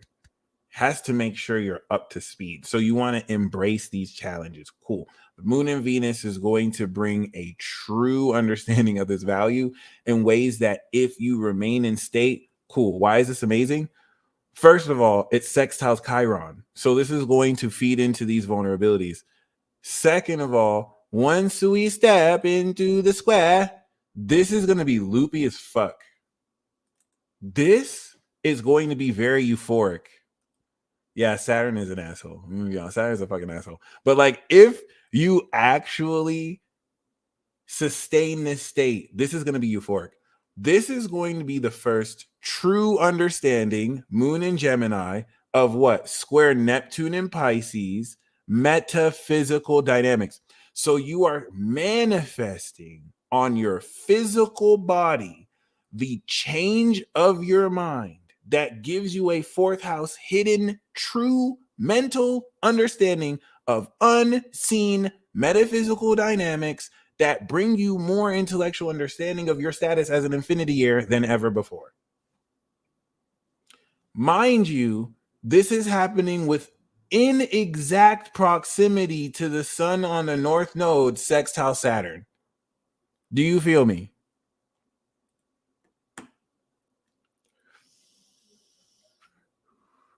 April 24th is one of the most important days this transit, and it's 2 days away. The people who you are connecting with during this period, you will be perhaps connected to for the next 10 years. And if you're not aware of that, especially if you're having sex with anyone during this period, if you're swapping any sexual energies, remember, sex is a union of souls. Imagine you're unifying your soul with someone on this eclipse day. Square this karma. Be very mindful who you're hanging out with, right? Because Saturn's going to look at that and be like, oh, this is your crew. I'm cementing it. Boom. And like, you can get tied up with people who you don't even like that now you're connected with. And if you are connecting with people out of state, would you rather just be in state, living as if everything in your life is literally perfect? Literally. That takes discipline to live. So people look at this like it's some law of attraction hack. This takes more discipline than to work out in the gym every day. That's what people don't understand about this. The relentless commitment to live as if everything in your life is perfect, even when reality is facing you with challenge after challenge after challenge. Just like Job, who lost his family, his fortune, his riches, and did not once curse God. And did not once curse God. The devil was placing bets with God, like, I bet you your servant will curse you right now. Your servants are so soft, God. Lucifer, especially for any angels who remember this in the past life, people who have angelic memories, they know what I'm talking about. Lucifer was allowed into heaven. He's the accuser of thy brethren, an overzealous prosecutor. So yeah, they fell into the second house, but Lucifer stay hating, like, you know, your humans ain't shit, right? And God's like, you ain't said none but a word. What you trying to do? Okay, who's this? Job is your nigga, right? I bet you he'll start cursing you if you're doing it. I bet you he won't. All the angels were like, oh, and it was a bet. And God said, don't kill him, but what's up? So what's up? It takes relentless commitment and devotion, right? To commit and persist into this state that you are maintaining in the face of unseen principles and entities that will literally, like a video game, want to knock you off state. But see, you know that you're infinite. You know you're an infinity heir. So if you did not have value, if you were not a threat, well, no one would try and knock you off your state. That's how much power you have. Are you going to give away your power, or are you going to keep it? Cool. What's really cool about this is hilarious. I love that question. What's really beautiful about this is,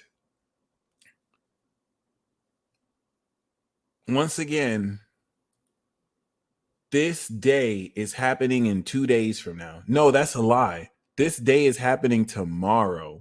I lied to you. This is based on UMT. Based on Vegas right now, this is happening on the 24th. What the fuck? That's not right. That's not right at all. This is, oh, okay. This is 3:40 in the morning. Yeah, this is going to happen 3:40 at PST on Monday. So that's not wrong. This is going to happen pretty much tomorrow, but like a little bit over 24 hours. So basically, the 23rd leading into the 24th, the reason why this is very important, at this moment, promise me that at this moment, when the sun is on the north node, you are making your wish to this north node destiny portal that I'm grateful for my life. Everything in my life is perfect. That is your affirmation. Instead of focusing on everything that you might complain about, affirm, create. Look, everything in my life is perfect. I have responsibility for everything that happens in my life. If there's something that I don't like in my life, I have limitless potential. I'm an infinity heir. I can change it. Everything in my life is perfect. This is a challenge that's meant to teach me a lesson. I'm going to beast it. That's it. It's attitude. And you are understanding the true value, Gemini true value, Taurus, of your perfection and infinity status. But what I want to make sure we're clear on, okay, what I want to make sure we're clear on, and this would be a cool thing to do collectively, even though it's 3:40. So I don't mean at that exact time, which is a great period. With astrology, we are kind of obsessed at looking at moments and at spaces in time and being like, this is when we do things. We're really speaking of a range. So like all now, like the apex of this is going to be 3:40 p.m. PST on the 24th of Monday. But you want to be doing that today, the day before, during, and after. Okay. It's just going to apex at that period, and just make sure that you are fully inundated and feeling and sensing this. And this is going to be the beginning of this commitment. I do have a Discord. If you guys want to be at Discord during that period, we can do something in the Discord where we just kind of like have an affirmation tab and just kind of like really generate the energy. It's so very important. This is your power. This is your power. It's the coolest thing about this. Like, no one can take this away from you, but they will try, and there's nothing they can do. And so what's going to happen is, as you step into this, once you step into this state of limitless potential, which is as easy as just accepting that you're infinite. There's nothing you have to do but just accept that you're infinite and just live as if that's it. There's no wrong or right way to do it. You're either more aligned or less aligned. So once you really do this at an unconscious level, my Discord is in the description box below for anyone who wants to connect to my Discord. Once you establish this frequency at an unconscious level or a conscious level, this will immediately induce cognitive dissonance with every single person in your life who gains an advantage from you being in this state. So that means there are people in your life who, whether they're conscious of it or they're manipulative and they're conscious of it, by you being out of this natural state and you being insecure and giving your power away, it has given certain people leverage over you. Now, quantum mechanics has proven that we're not locally here, but quantum mechanics has also proven with entanglement that nothing is separate. So when you, with this affirmation of being in this state, step into this frequency, this is going to induce and trigger at a subatomic quantum frequency level. They may not even be conscious when it happens. Something's different. The leverage that people had when it comes to you doesn't exist anymore, because now you're backing your power. This is how you're going to know who is an agent, who is a sleepy Joe, and who is an infinite. It's not about if they disagree that you're an infinity heir, then they're not for you. And if they agree that you're an infinity heir, then they're for you. No, there are going to be people who agree that oh yeah, I believe you're an infinity heir. I believe you're an infinity heir. And the stuff that they do with you knocks you off path. It's like, whether they mean well or not, the limiting beliefs they put, and these people believe you're infinity heirs. Then there are people who don't believe you're infinity heirs at all, but they challenge you every step of the way. They don't try to knock you off balance. They're secure within themselves. Like, whether you feel you're an infinity heir or not, it doesn't threaten them, but they challenge you every step of the way. That person is more valuable for you than the person who, you know what I'm saying, believes you're an infinity heir but knocks you off path. You have millionaires, you have billionaires, you have trillionaires, and then you have infinity heirs. You either know you're an infinity heir, or you're brainwashed and trapped within a materialist, reductionist, shallow culture that is so poor all they have is money and bases net worth based on physical assets, fake fiat currency that in a few years will not even be nearly as worth as what it is now.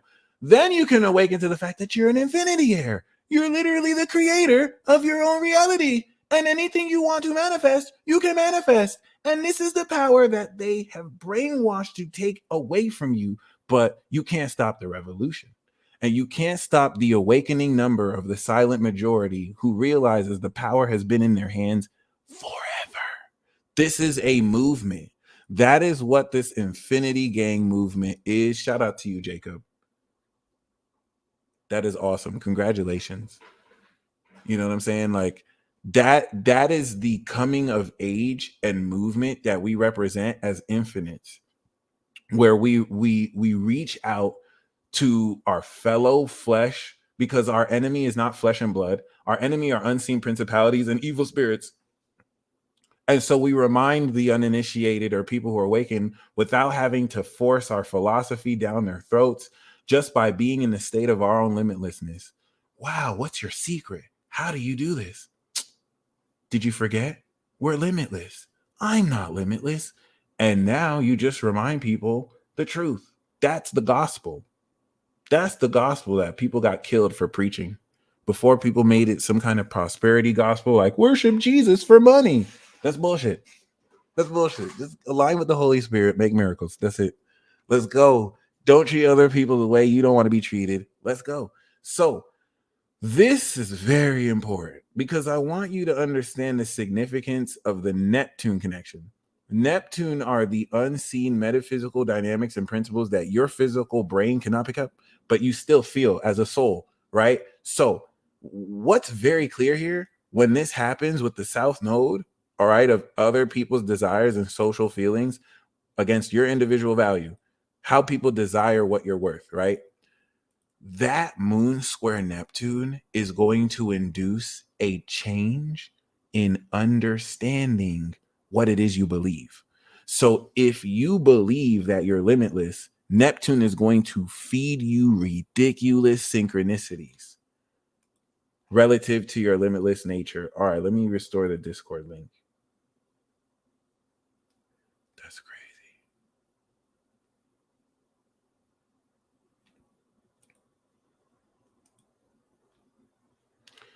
If you are feeding negative, and I mean like super negative thoughts, then Neptune's going to be like, hey, I believe in you. If you believe that you're not worth shit, I'm going to show you synchronicities. That's, you know what I'm saying? So what do you want Neptune to delude you with? Because it's still going to be a delusion. It's still going to be a metaphysical aspect that now draws elements of your imagination through your thoughts, the Gemini portal, into reality. So that by the time the moon's in Virgo, it's more real than ever. Interesting. There we go.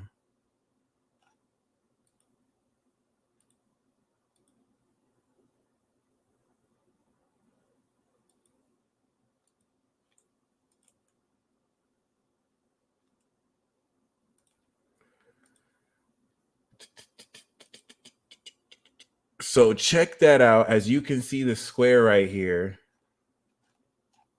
And relative to that square,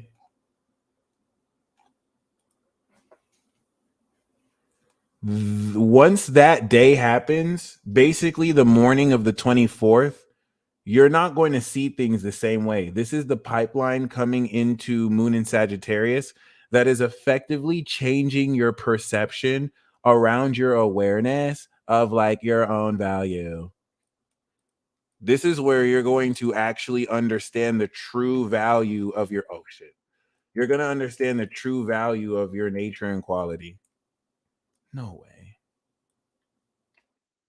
It's the same link. It's crazy. Okay, screw it. Uh-huh. All right, the Discord link is updated. So if you refresh the page right now, you will see the Discord link has been updated. Thank you for the heads up. You should be able to join now with that link. If you just refresh the page. But basically, there we go.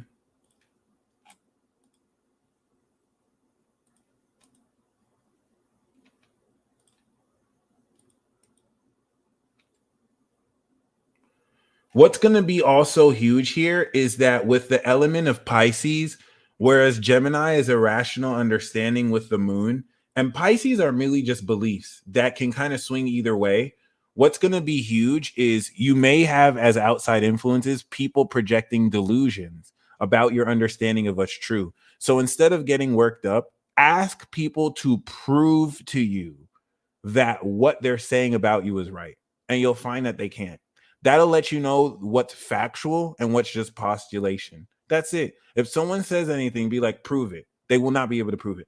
If they prove it, you can take the facts they give you and analyze. If you're wrong, you can change. If you're right, you can show it. So it's literally win-win.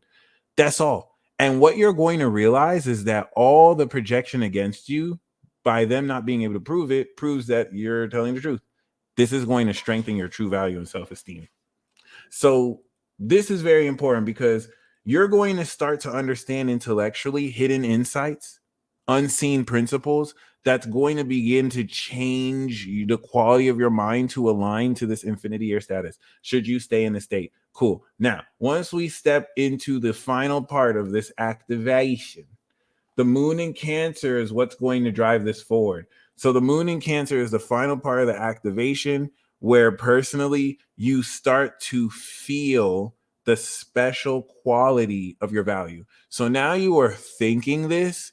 Now that you passed the test and you stayed in state, now Saturn that's trining the moon and Mars is going to fuel your affirmation and drive it forward. We have prepared to finish the activation of the sextile aspect from the sun and the moon. So we have the new moon, we have the moon in Gemini, and we have the moon in Cancer.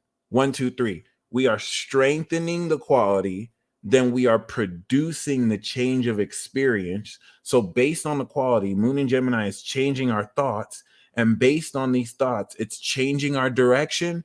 Oh, I'm perfect. We're feeling in this direction. That's the final part of this activation. Strength, experience, direction, integration, strength, experience, direction. Full moon in Scorpio, strength. Okay, we're experiencing the Sagittarius vision, direction, Capricorn. And then boom, that's how we're going to end. This shit is going to be lit. And so this Cancer activation is where you're going to feel how limitless you are. Now that you've passed the test, Saturn's going to be like, okay, I'm going to reinforce these beliefs. Since you responded that you think you're limitless, now you're going to feel this. And you're going to now put in more feeling into, you know what? So the moon in Gemini right now, it's like, wow.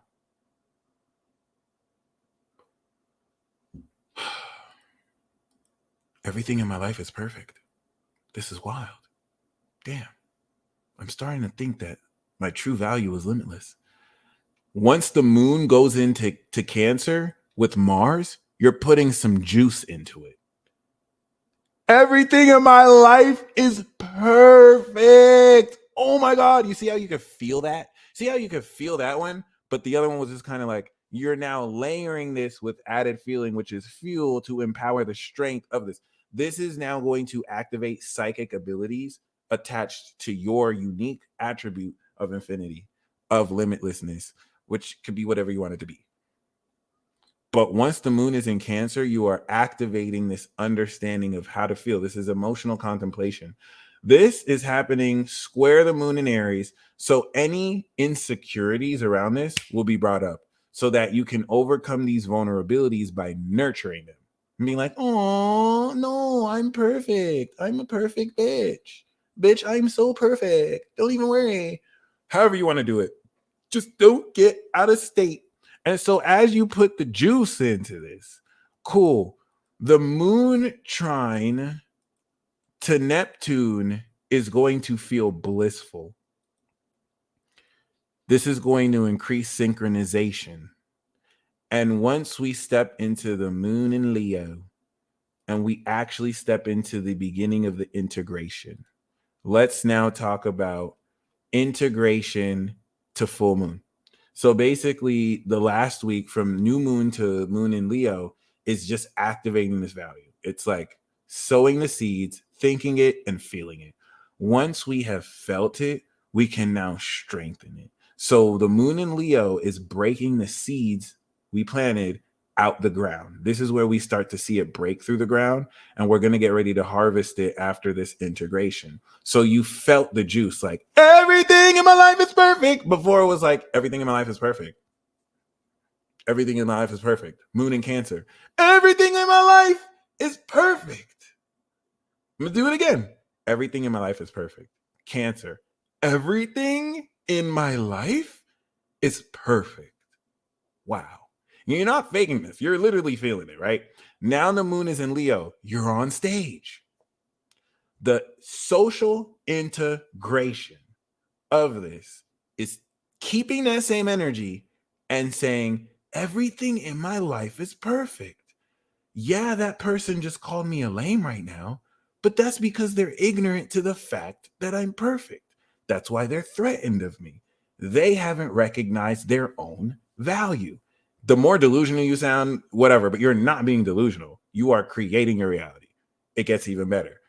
Everything in my life is perfect. Moon in Leo. Everything in my life is perfect. And then Uranus is square this. So that's going to be an outside influence of shut the fuck up, you weirdo. Weirdo thinks he's perfect. I said what I said. Everything in my life is perfect. Oh, yeah. You see the difference? You're literally saying it with your chest, which is what Cancer Kevin Hart said.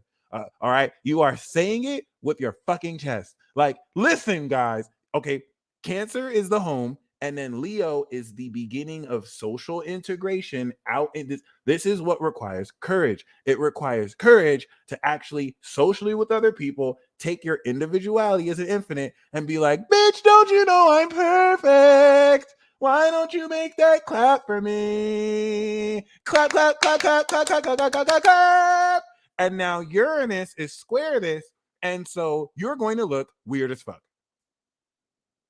There is no way that you're not going to look weird as fuck because of the process of innovation. Everything in my life is perfect. How did you not know I'm worth it? I can do it if I twerk it. Oh yeah. Oh yeah. Oh yeah. I'm everybody. It's all in me.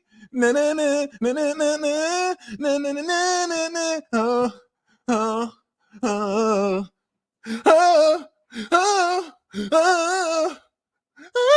Said I'm perfect. I'm perfect. I'm perfect. You see how I'm extra for no reason? That's Leo. Leo has the courage to express their heart on a stage full of audiences. They know they're fabulous. You think they care what other people think? They're like, you are going to see me shine. This is so very important. I am not joking because you have to establish this square, which is the test between how well you can integrate these beliefs with the pressure of breaking through the ground. This is the square that takes the natural value of what you're worth and the confidence to express it. So key. Because once the moon goes into Virgo,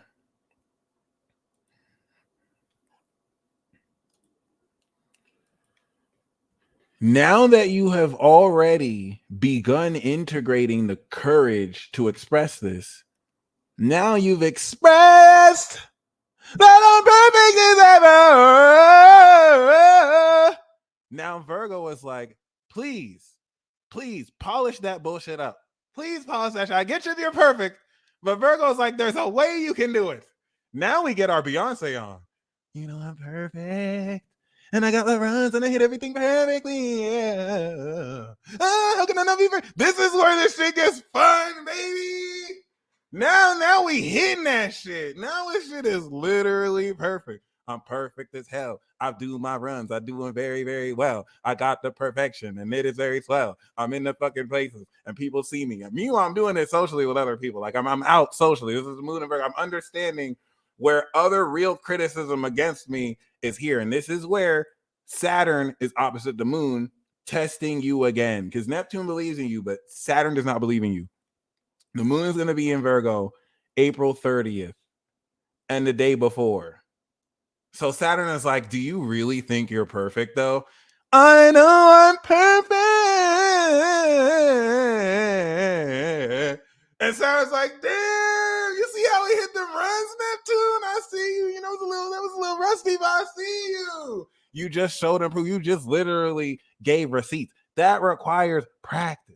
Now that you have broken through, now you are going to practice and practice and practice. And this is going to be fun. This is going to be fun because this is going to help you understand how much more creatively you can sustain this state of value. You are literally understanding real detailed analysis that changes your behavior around how valuable you think you are, that makes it more fun for you to actually feel it. So what was a thought now is a real change in behavior and analysis. And then when the Moon goes opposite Neptune, this is going to be even more fun because during its trine with Uranus, you are rapidly accelerating the quality of how you process the real nature of your infinity year status. And this is where you're going to start spending it like, oh, snap, it's starting to harvest. Opposite Neptune, now Neptune is harmonizing with you. I'm perfect. And Neptune is like, hey. And Uranus is like, dun, dun, dun, dun, dun, dun, dun. Like it's feeding you synchronicity. So listen, if you're depressed and you're like, no, nothing works right in my life, then Neptune's gonna be like, and you ain't shit too. Like, please, you have to make sure you do not tell Neptune a lie. Neptune is just gonna believe in what you're saying. Like if you believe that shit, Neptune is going to read it up. If you believe good stuff, Neptune's gonna be like, all right, let me match you. It is what it is. You just have to make sure you are understanding of the real dynamics, because Neptune will show you delusions just to make sure you're discerning through it. The way the Neptune opposition works is it will feed into your, where Saturn will critique you, Neptune will feed into your pride and be like, yeah, you're the most perfect person ever. And this is where you discern that and be like, no, this is the perfect I am. Like, not too much, but not too little. And Neptune does that just to make sure you're discerning. Cool. This is so important because now once we move into the Moon in Libra, Scorpio lives an individual lifestyle. Scorpio is a social zodiac sign that has an Aries individual, so they're independent. Even though they work really well with other people when they want to, the way they form their behaviors through independent actions. Taurus is an individual that has a social lifestyle, a balanced lifestyle, we can say. So even if it's not social, it's balanced. And so the integration of your value in Taurus, your thoughts in Gemini, your feelings in Cancer, your heart in Leo, and your behavior in Virgo will all come together in a balanced, classical way to present socially in order to express the infinite quality of your worth. You are understanding the classic balance that integrates your infinity year status.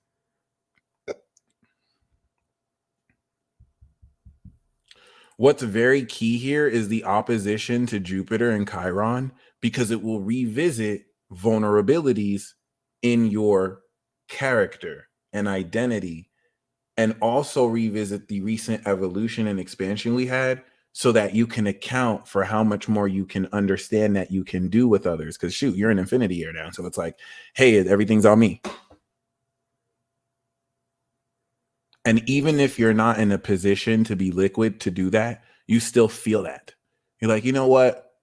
Wow, as an infinity year, I can actually sponsor this whole thing. It's okay. A plant does not grow the day you plant it. So like anyone rushing liquidity, ask them to plant a seed, and then when it doesn't grow the next day, be like, yo, where's your flower? Where's your flower? How come your flower hasn't grown yet? What, you just planted it yesterday? You just planted it yesterday? That's what people who question your infinity air status sound like. I'm just saying. I'm just saying. It is what it is. It is what it is. Cool. Once this is full in Scorpio, this is all based on Uranus. So the very concept of this is controversial and it's unconventional. This doesn't even have to apply to infinity air. I'm using infinity air, trillionaire, billionaire, infinity year. I'm using that as an example because it represents a controversial, unconventional, non-traditional concept that regardless of what you do, it's going to feel just like saying you're an infinity year, but really manifesting it. Now we've reached the harvest. The harvest and the eclipse is where you're ready to reap what you've sowed. So if for the past 2 weeks since now, you have been sowing with rigorous hard work through the integration, because you are going to be tested and challenged by Saturn. So if you are making every committed action within these 2 weeks to reinforce over your subconscious, that's why I'm following the lunar cycle, because this is how you're impressing your subconscious. If you make that commitment to naturally accept your infinity year status, Moon in Scorpio is going to unlock liquidity. Pause for dramatic effect.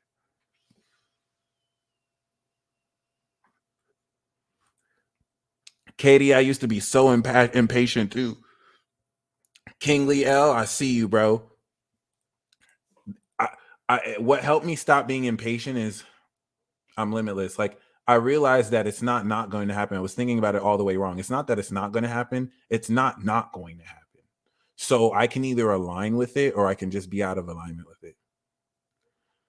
So by the time the moon is full, you will be liquid. I want you to hold me to this. I want you to hold me to this so that you can be like, peace dealer, I listened to your instructions. I did it. I really did it. And where's my liquidity? But you're an infinity year, so you won't be saying that. You're not. The worst thing you could ever ask is how long. Shout out to Dave B. You feel me? Like when the time comes, you'll know it. You're not, but listen, you're not waiting for anything. You're not waiting for the sky to open and you're suddenly an infinity year. You're cultivating the potential within you, which just like working out in the gym takes time, dedication, and consistency. Your reward for your commitment begins with this eclipse, where you are understanding all the pure wisdom dated back with the Pluto square to your early childhood and past lives in order to begin harvesting this value through the transformation, the transformational understanding of the shared social dynamics, boundaries, and trust. Remember, Taurus is the banker. And so banks operate off of 8th house trusts. Insurance, 8th house. Insurance companies protect you from risks.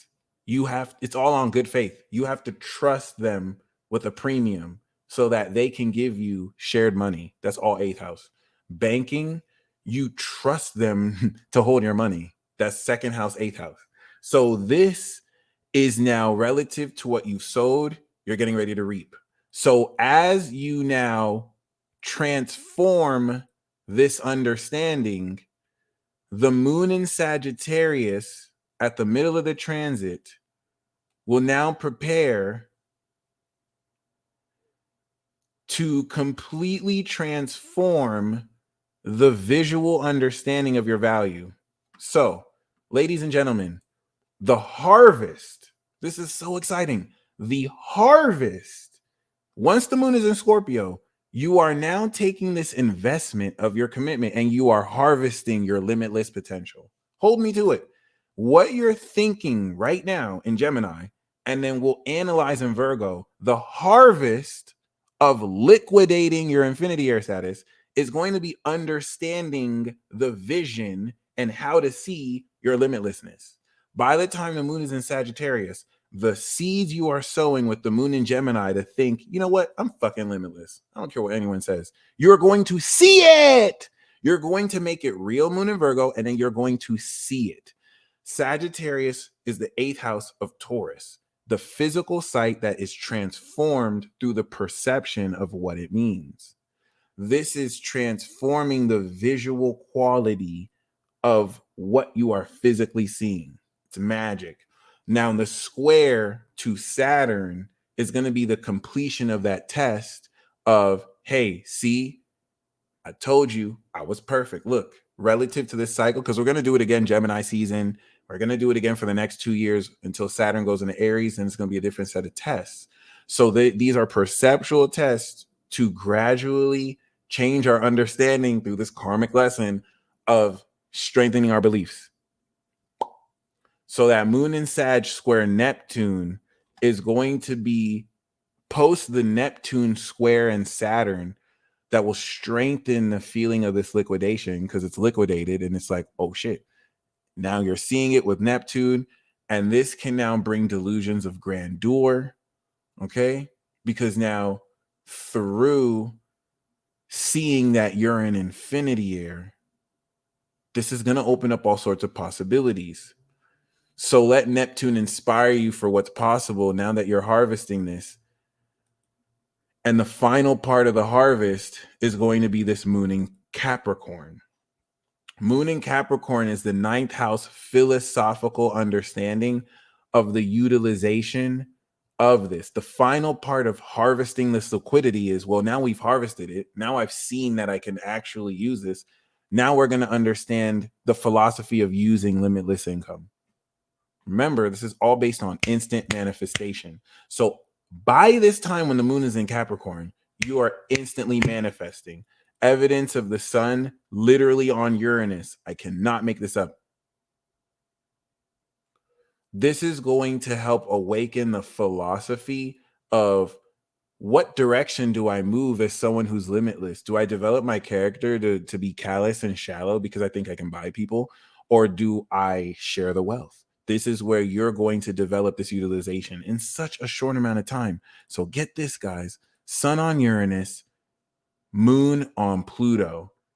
The 10th and 11th of May is huge. Mind you, this is a ticking time bomb for before Mars actually enters Leo opposite Aquarius. Okay. So this moon Aqua Pluto is a collective awakening of this extreme knowledge and cosmic understanding that brings to a higher level the nature of the beginning of the completion of the cycle. So once we see the moon actually hit this 270-degree angle, right opposite the Uranus and the sun, you have full knowledge into the value of your liquidation. So imagine you're sowing the seeds now to step more into the state. You're finally harvesting the results of the state. Moon in Scorpio, moon in Sag, moon in Capricorn, then we're complete. Once we complete, we now understand the knowledge of what we're worth. Now we understand knowing how to be infinite. Now we understand the collective knowledge of how it fits into the rest of the collective, this infinity air status. 6 months from now in Scorpio season and Libra season, we're now brokering and investing more of our infinity air. We're looking at what to invest in as an infinity air, not as someone who doubts their worth. So very important. If infinity air is too much for you to accept, At the very least, just honoring and valuing yourself. If it's too like spiritual mumbo jumbo for you to accept that you literally have infinite liquidation, then at least if you just have more self-confidence in yourself. That's really the whole purpose of Taurus season. Are you valuing yourself? The reason why I'm taking this to a very extreme, it's not extreme, but the reason why I'm taking this to an eccentric, unconventional direction is better you know now than later. Don't let anyone play you. It's just different when you know that you're worth infinity, period. But now that we're completing this liquidation process, that square to Uranus is going to unconventionally help you understand the physical mechanics of this cosmic advanced understanding, how to, at a higher mental level, bridge the physical reality of this liquidation. Now we're going to go into the moon in Pisces, and the testing that you had with Saturn is going to reach its completion. This is the 11th house of rewards, where now with the Infinity Gang, you're brokering off this harvest. You are connecting with the divine collective of those who resonate with your vibe. You have maintained the state through all of these Saturn tests. Saturn has decided you are mature enough for these rewards. You have the commitment and loyalty to actually stand for who you are. And then once the moon goes over Neptune, you're feeling into the bliss of that. Then when the moon goes into Aries, you are transcending your evolved understanding as an infinite with the balsamic phase. And look at that. The moon enters Jupiter. So after you've harvested this stronger MP bar, after you've harvested this state, you step into the balsamic phase, evolving your quality. This is where we finally step into the moon in Jupiter, square the Pluto gate. And everything you understood about the knowledge of your value in Aquarius, you're feeling more real than ever. Boom, new moon. So we're going to, in stepping into Gemini season, end Taurus season off, planting new seeds as a more liquidated infinity year. Here's the thing. Uranus is going to enter Gemini 2026, 2027. So there's still 2 more years of revisiting our portfolio. That's the way, if you're an infinity year, Taurus season is every time you revisit your portfolio and you're like, okay, nice. What do I want to begin to invest in this year? You could look at it like that. So there's still 2 more years of building that before we step into Gemini and communicate that. So just keep that in mind. It's not really just a one-time thing, but if you did this right, then by the time we step into the new moon with Jupiter square Pluto, everything in my life is perfect. Ring, ring, ring. Oh, shit. Fuck yeah, that's perfect. Nice. That's already happening to you right now. So you're going to strengthen the ability to step into that. Boom. That's going to lead us into Gemini season, and it's magic land, baby. This is going to be the magic chapter that's going to change your life coming into Virgo season, because this is where you're going to begin to experience the truth of how much you've evolved in such a short amount of time. Let's get it, Starlander 23. And that, ladies and gentlemen, is this Taurus season. Up ahead. Everything in my life is perfect. Oh my gosh, an opportunity. Boom, I'm going to go get it. Just in case, I don't want you to think that this is based on everything just coming to you. You're just facilitating the experience. Whether it comes to you or you go to it, it's you staying in the state that attracts what's meant for you. Certain people don't have access to you once you're in the state. And so they're going to try and knock you off state so that they can have access to you. But you're not going to even allow that. What an amazing, how did you guys like this piece report? Please let me get your insight. Do you think it is worth the Infinity Club tier? I want to make sure I'm not just babbling to y'all.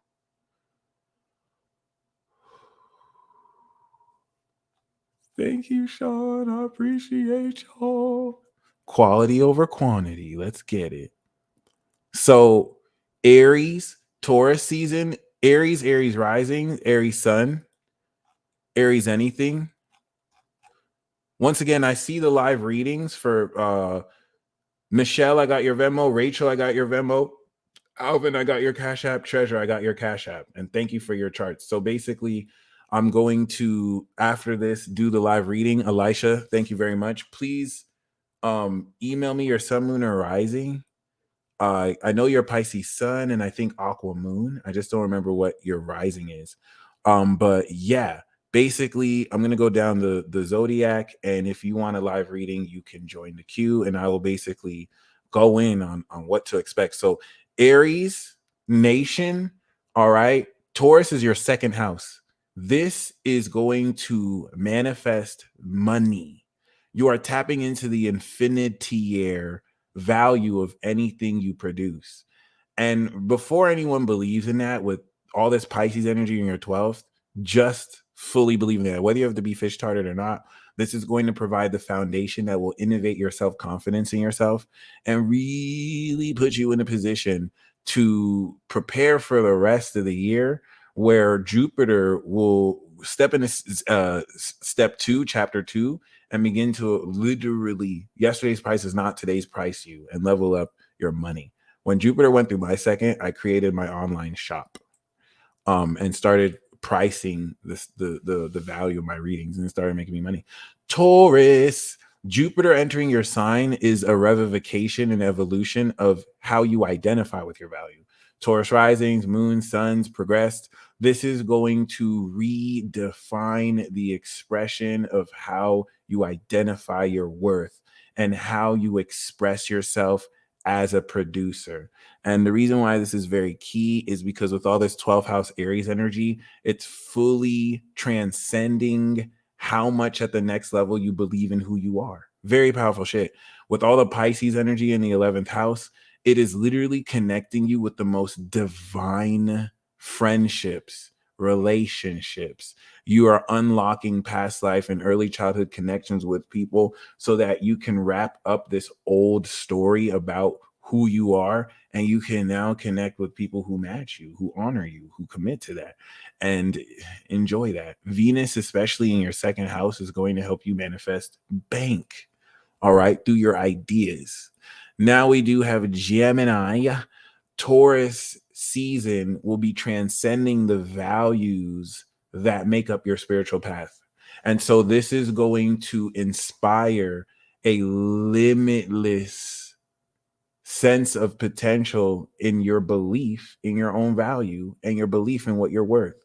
The South Node in Scorpio is transforming the unlocking of your lifestyle so that it can support, especially as a Gemini rising, your existence as an angel, as a messenger. And before the North Node goes into Aries, so that you direct this focus towards who your community is, who individually connects with you, this is going to really transcend unconscious habits and beliefs that align you more with your limitless potential. Neptune in your 10th house with Saturn is bringing more of your dream life and dream career into reality, but Jupiter coming out your 11th is evolving the rewards that come with being authentic and solid. So Cancer, Mars is in your sign, and this is going to really have you moody and somewhat irritable, but you want to really ride that assertion, because with Jupiter coming out of your 10th, especially for you Cancer risings, you are still expanding the next level of what you can accomplish with your career and your goals. So Taurus season is the manifestation of you receiving these rewards from your career, and it's making real everything you've done through April. I'm very excited for Cancer and Leo rising. This is huge because this is going to really now attract all the right people who align with your values and respect your value. And they're all going to come into wealth through who you know through this, while Mars is pushing you for the definition of your sincerity. And what's also key here is that you want to necessarily be interesting about these extreme boundaries you're drawing in honoring this transcendence of your ideas. Venus in your 12th is going to give you hidden insight into who you are platonically and romantically connected to through the varying synchronicities that influence your belief in the unseen. So Leo, especially Leo rising, this is a monopoly. This is the moment that I've been waiting for this season for y'all forever. This is the moment a lot of y'all been waiting for. You are initializing a legitimate monopoly. Like this, no one has ever had 10. Okay. I don't think anyone has had 10th house energy like this in a minute. Uranus, North Node, Sun. So like this is literally creating windfalls, unexpected windfalls of income for you, because Uranus in your 10th house is having you literally manifest a unique sense of your reputation and brand that no one can copy because no one else is you. So you have the opportunity to offer to the collective a service that only you offer, which can make some of you instant millionaires and billionaires. That's why I seen this for Leo rising. I was like, holy shit, this is huge. And the more eccentric as the main character and performer on stage you allow yourself to be, the more you're going to fight this extreme opposition with Pluto in your 7th.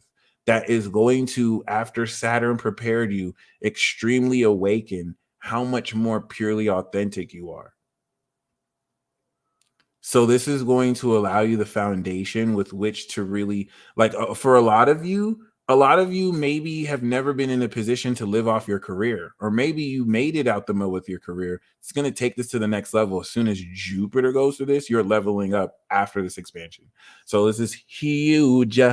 Mars going through your 12th is going to have you feel sluggish until it goes into your rising. It's go time. That's going to be the opposition right when we're in Gemini season and it's entourage season for you. Virgo rising, you're extremely awakening your lifestyle, especially Virgo sun. This is very important because Saturn going through your 7th is actually activating marriage, business partnerships, divorces. This is making very, very, very, very critical the raising of standards of who you're in partnerships with. Saturn is weeding away the filth, and it's challenging you through that too, while Aries is forcing you to draw more authentic boundaries. And so Taurus season is setting into place the natural value of your philosophy that aligns with the state of perfection that you embody or emit. This state of improvement. This is very important. The way I can give you an idea of this, Starry Ari is a Virgo rising, and she initiated me and Co in Toltec shamanism. So Uranus in her 9th house was her teaching us Toltec shamanism, which is very unconventional. She's teaching us something that's kind of taboo, right? Shamanism isn't necessarily mainstream. That's what's the Uranian quality. Whether you're teaching engineering, shamanism, cornflakes, there's an unconventional, innovative edge to what you're manifesting relative to how you are teaching this. Thank you, Charlie. So this is huge for many of you because all of this is eventually going to bridge into Gemini, your 10th house. And it's the foundation of this ascension, especially if you're Virgo rising. Jupiter going into Taurus is your rising star year. So you're just going to be ascending naturally, gradually. Boom, Gemini season. And then all Uranus and Gemini. And then Saturn and Gemini. Everything's going to change. This is going to bring the activity in your career. So take your time during this process because this is building up solid values. This is why Virgo is the master. They don't rush the process. So this is going to really build solid values through this. That will see you through. And Venus is in your 10th house. So it's going to bring you a lot of attraction. If you want to put your work out there, it's going to be more favorably received than if not. Okay. So next we have Libra. And the thing with Libra is that Taurus is your 8th house of investments, boundaries, and other people's resources. So what's key here is that the South Node in Scorpio is unlocking your sauce. Whether you know it or not, you got the sauce, Libra. Libra wants to remind you, you got the sauce. So you are using your sauce to invest in people who can handle your drip. Can people even handle your drip? We're going to find out, because people who can handle your drip are going to be able to invest it. And then 6 months from now, back in the Scorpio, you're going to return on your investment. So Taurus season is going to really examine the natural means with which you can trust the right people. How? Well, Aries season was your 7th house of relationships. So last month, you established partnerships taking individual actions with certain people. Taurus season is the results of those actions. How are you going to consolidate and strengthen material values and resources in your social dealings as a social? See, Aries is an individual. You're a social. So as a social, how are you going to individually deal with these people? And this could be very tricky because Uranus is here and you have to kind of innovate the game and your finessing quality and how you finesse.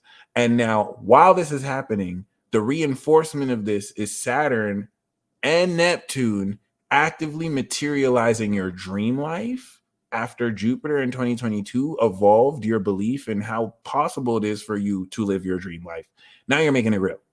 And this is where you really tapping into the limitless quality of your value will attract investments from people who also mirror and match your limitlessness. Scorpio, I think this is also going to be very, very, very important for you. Just merely off the fact that this eclipse is going to be in your 7th house. So Taurus, but I think Scorpio, Sun, Moon, Rising, Progress. Scorpios and Libras, but Scorpio for now, I think you might manifest one of the most significant partnerships in your entire life. Scorpio's getting married right now. Scorpio's creating friendships right now. Scorpio's creating platonic friendships right now. What's very important is the value of who you're partnering with. It's not enough for you to know you're an infinity year. Are the people who you are dealing with, same as Libra, but more directly for you, are the people who you are connecting with bringing this value to your life? Are they matching you? Do they also recognize their limitless value? Because if they don't, they're not going to be in a position to match this energy because you are vulnerable with the South Node. You're unlocking your own wisdom to manifest value for other people. If they cannot return on that investment, you are Libra got the sauce. Scorpio, you are the sauce. So as a sauce walker, as the living sauce, who can handle your drip? This is not I know this might sound funny. This is so serious because Scorpios have been in a crisis. Every Scorpio knows I'm not joking. They're like, what the fuck? No one can handle my drip. What the fuck? Like, why am I too saucy for people? Who the fuck can handle my drip? And now the groundedness of this Taurus is attracting relative to what you're maintaining frequencies that can match this drip. And Pluto is extremely awakening you out of old comfort zones so that you can establish much more intensity through this. Especially with the Scorpio dominant energies, you're going to be actively awakening powers within people. You're going to be facilitating a lot of triggers and awakenings, and Jupiter is actively leveling up your lifestyle so that by the time we end Taurus, you're leveling up all your partnerships. Like Scorpio, you're about to step into some of the most innovative, legendary connections ever. And the thing is, be careful, because if you attract the wrong people, they'll take your wealth. If you attract the right people, they'll add to your wealth very unconventionally. The Fool card is going to bring certain people who are like, this dude is weird. And then they bring like millions of dollars to you or like value, something very, really valuable. All right. It depends on this level of discernment. Sagittarius, this is the instant manifestation of your lifestyle. So Aries is instantly manifesting things. Sagittarius, you're literally instantly manifesting like entire worlds. It's like you are innovating the quality with which you can imagine a facet of your literal lifestyle and live it. Realistically, live it. And this is a very magical place to be. This is God level. This is God level. Pluto and Capricorn was awakening the power with which you can induce superpowers to literally manifest. A lot of people don't know Sagittarius has fucking got it like that. Literally. Uranus in the 6th house is, you know what? I want to do this today. I want to do that today. I want to see a flying unicorn, and I want someone to walk up to me and say I'm pretty. And then you just go, you see it, you go around your day, you're enjoying it. A bus drives past you with a flying unicorn, and sure enough, someone walks up and says, "You're so pretty," and you're like, "I know, I'm limitless, I'm fucking infinity."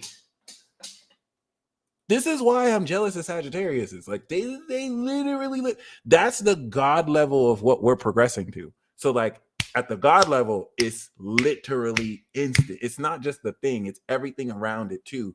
The God level brings literal responsibility because now you're starting to notice that what you manifest influences the behavior of other people. That's Saturn in your fourth house. Changing the comfort zone of how you believe you can be comfort with how magical you are, because a lot of you suppress yourself when you see that your magic affects the world, and it's like, well, with great power comes great responsibility, yada yada yada yada, blah blah blah. So Jupiter is taking the creativity of how Aries has literally expanded your potential to create, and now Jupiter going into especially Sag rising and Sun and Moon, literally and progressed, going into Taurus. Now, oh, this is so fucking fire. I'm gonna give it up to you, Sag. I'm gonna have to give it up to you, Sag. Literally, not only are you instantly manifest after you have literally mastered instantly manifesting your lifestyle, your ruling planet Jupiter is gonna go into Taurus and be like, all right, let's spruce this bitch up. Boom. So it's like it's literally going to quadruple your ability to instantly manifest it, and for the next year expand what you've already did the work on. Y'all relationships are about to be popping 2024. It's not a joke. It's not a joke. It's not a joke. So next we have Capricorn. Capricorn, some of y'all might fall in love again. Capricorn, this is going to deepen the quality of pure friends in your life that support what you love. And it's using the resources of a team or a cult following, 11th house Scorpio, in order to support the independence of what you like to create. For some of you, this will innovate and expand at the end of the month, more real insight into what you love while you're mastering divine skills and abilities. So it's almost like you might have been pretty talented at reading tarot, but now that Saturn is in your third, you're really good at reading tarot. You're like really good at reading tarot now. And now it's like a passion. It's like you're so good at reading tarot. Every reading is lit. Now it's like you're in love with something you used to, this is kind of cool. Like that's a horrible example, but like this is definitely going to challenge how real you can creatively express your talents so that coming into Gemini season, you can begin to integrate it into your mind and lifestyle. It'll start to integrate ideas and a behavioral thought process that will push through. Alba, I really appreciate you saying that, because once again, like you have all 12 zodiac signs. So if every message is hitting for you, that's a sign that you're awakening God mode. If every message is hitting for you, that is a telltale sign that you're awakening your goddess self, because you're tapping into every part. It's really beautiful. Aquarius, let's get it. You are landing your spaceship with this eclipse. You've understood the secret occult wisdom that you have studied in society, and now you're ready to ground this in your foundation. Your existence as a celestial king or queen. You're getting ready to ground the comfort and understanding of where in this reality, this solid surface, I got you, David. I'm really glad that resonated with you, and how this is putting you in a position to understand more the material basis with which a lot of your castles in the sky and higher minded ideals can actually really exist down here.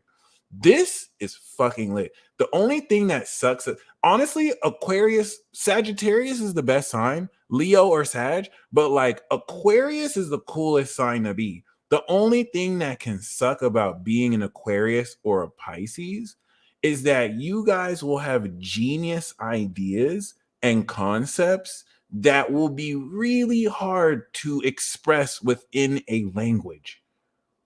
So it's like you get it. It's like, look, but you look like the guy from It's Always Sunny, like, look, look, look. And so this Taurus season is going to actually ground certain things that you've been, as a genius, conceptualizing and literally holding space. You were literally in your mind holding space, and now you're landing this bitch.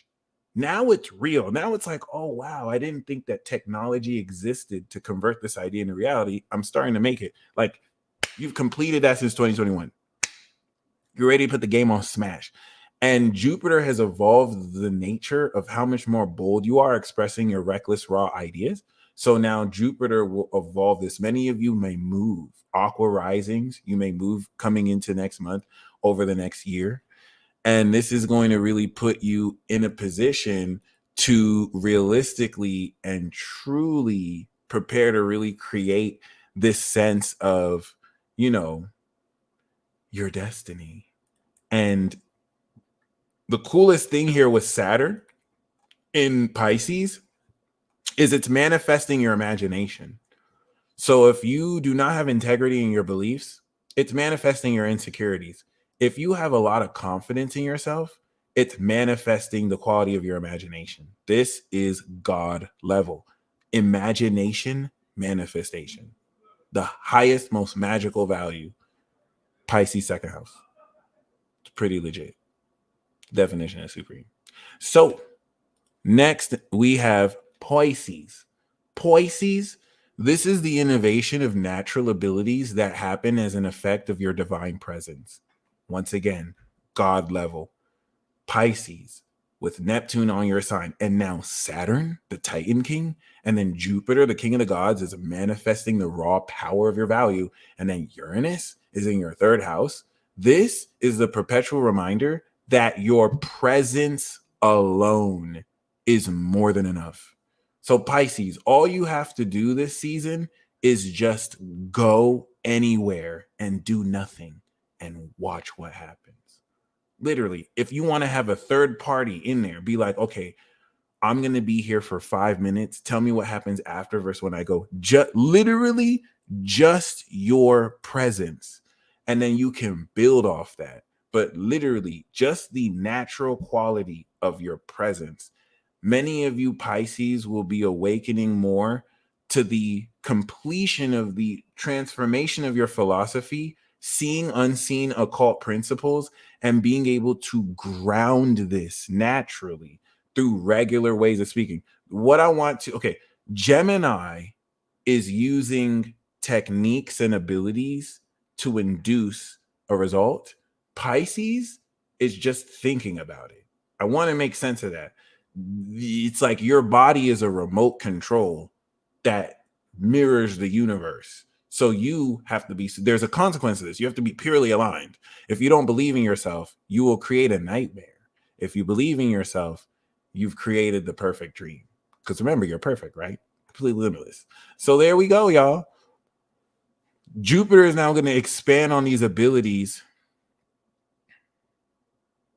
But this season is going to facilitate your entrance into the promised land. And I think you're going to be very pleased at how valuable you truly are. So there we go, y'all. I'm now going to do these live readings. Jacqueline, thank you very much. I got your Venmo.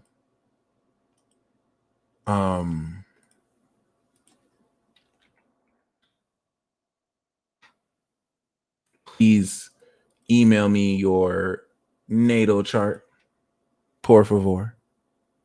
Okay. Once again, as I do these live readings before I leave, some of these readings might resonate with you. You might share a sun, moon, or rising placement with the people who got a live reading. So if you wish to stick around, please do. If you wish to leave, thank you so much for tuning in. If you are an Infinity Club member, you will have access to the replay. If you would like a reading to go more in depth about this Taurus season or about your chart, I highly recommend you get a report or a consultation. All right. So thank you guys for tuning in. This is a really awesome message. I'm going to resume next week with the monthly tribe reports for Taurus season and the weekly horoscope. Okay. So once again, Jacqueline, please make sure you send me, you email me your sun, moon, or rising or your chart. All right. So first we have Michelle.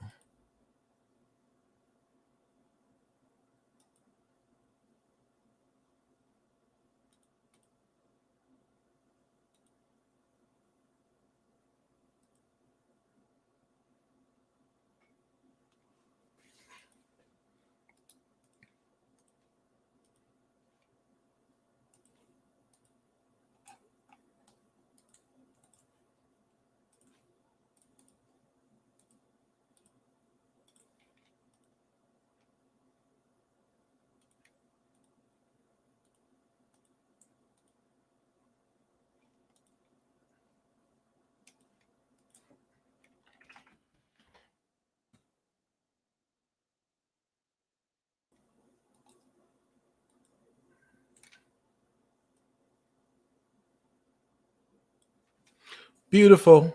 Okay. So September 15. There we go. We know that you have 29-degree Cancer rising. Oh, Rachel, yeah, please. You can email an image of the chart or you can send me your sun, moon, and rising. Or yeah, you can email me the info.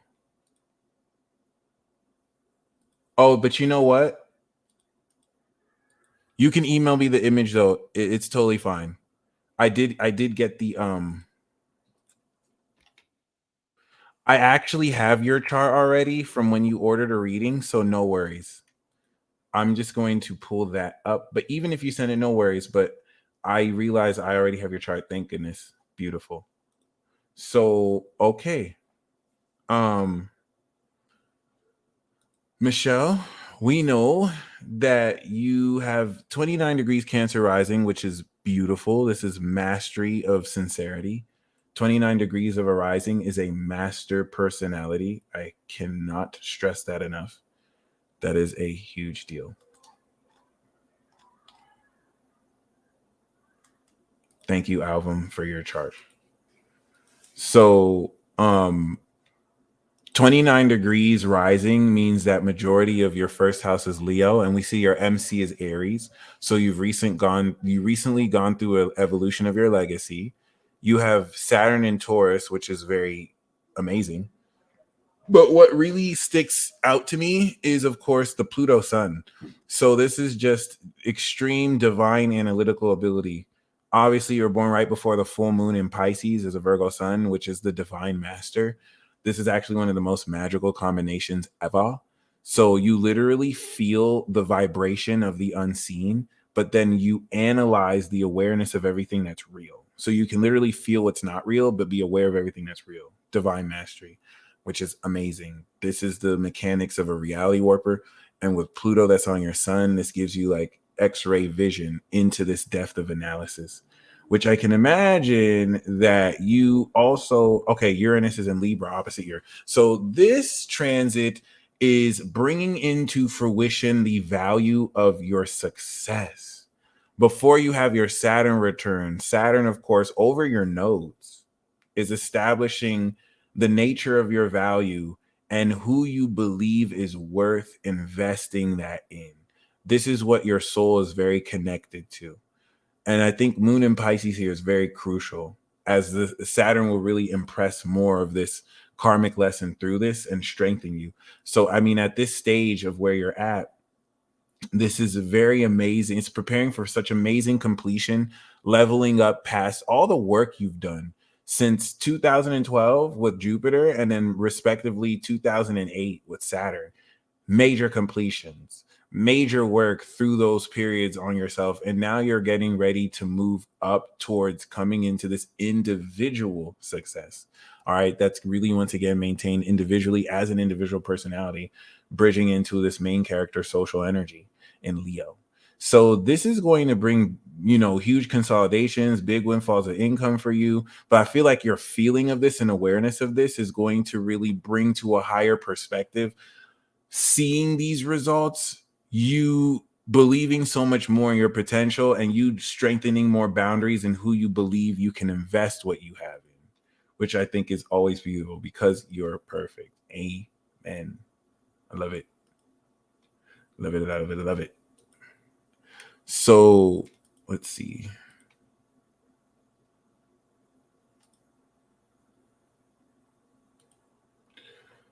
So next we have Rachel. Beautiful.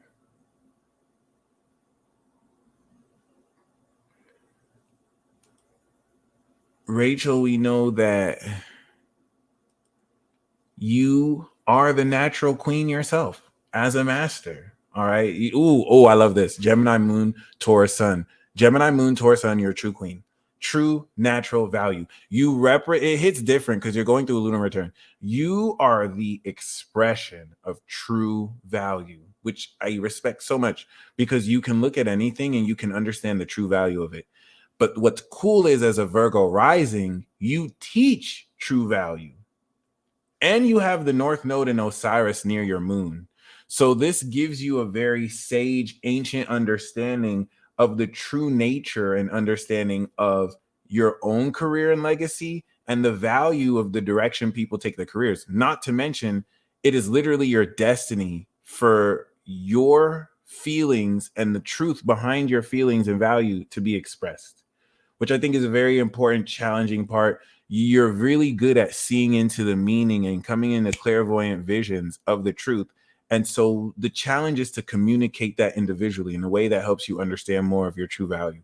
And so what's really beautiful about that is this Taurus season is going to reinforce everything that you've been teaching about value and everything that you're ready to move forward relative to the results of how you've transformed your dealings with others, simultaneously transcending who you trust with secret parts of who you are, or who you trust with who you are, which is very tricky to have the Taurus ninth house as the Virgo rising relative to these planets.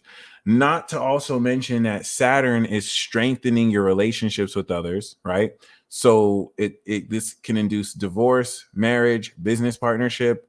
And this is really with Neptune sponsoring divine partnerships that Saturn is anchoring. So at this stage in the ninth house, this is completing the eclipse as a Virgo rising with the pure nature of your skills, the psychological nature of your emotional intelligence that is enabling you to unlock these ideas so that you can formulate a grounded philosophy that can teach this unconventional, grounded quality of the intangible natures of your values and attitude. And it's like really being able to teach emotional intelligence in the ways that you can sense social subtle cues, but also, take what you've learned over the past few years and begin to teach this naturally just by leading by example. So I think this is going to really prepare for great career success coming through the rest of the decade. But this is just kind of the values upon which you operate on your philosophy. Remember, as a natural teacher of true value, which is beautiful. All right.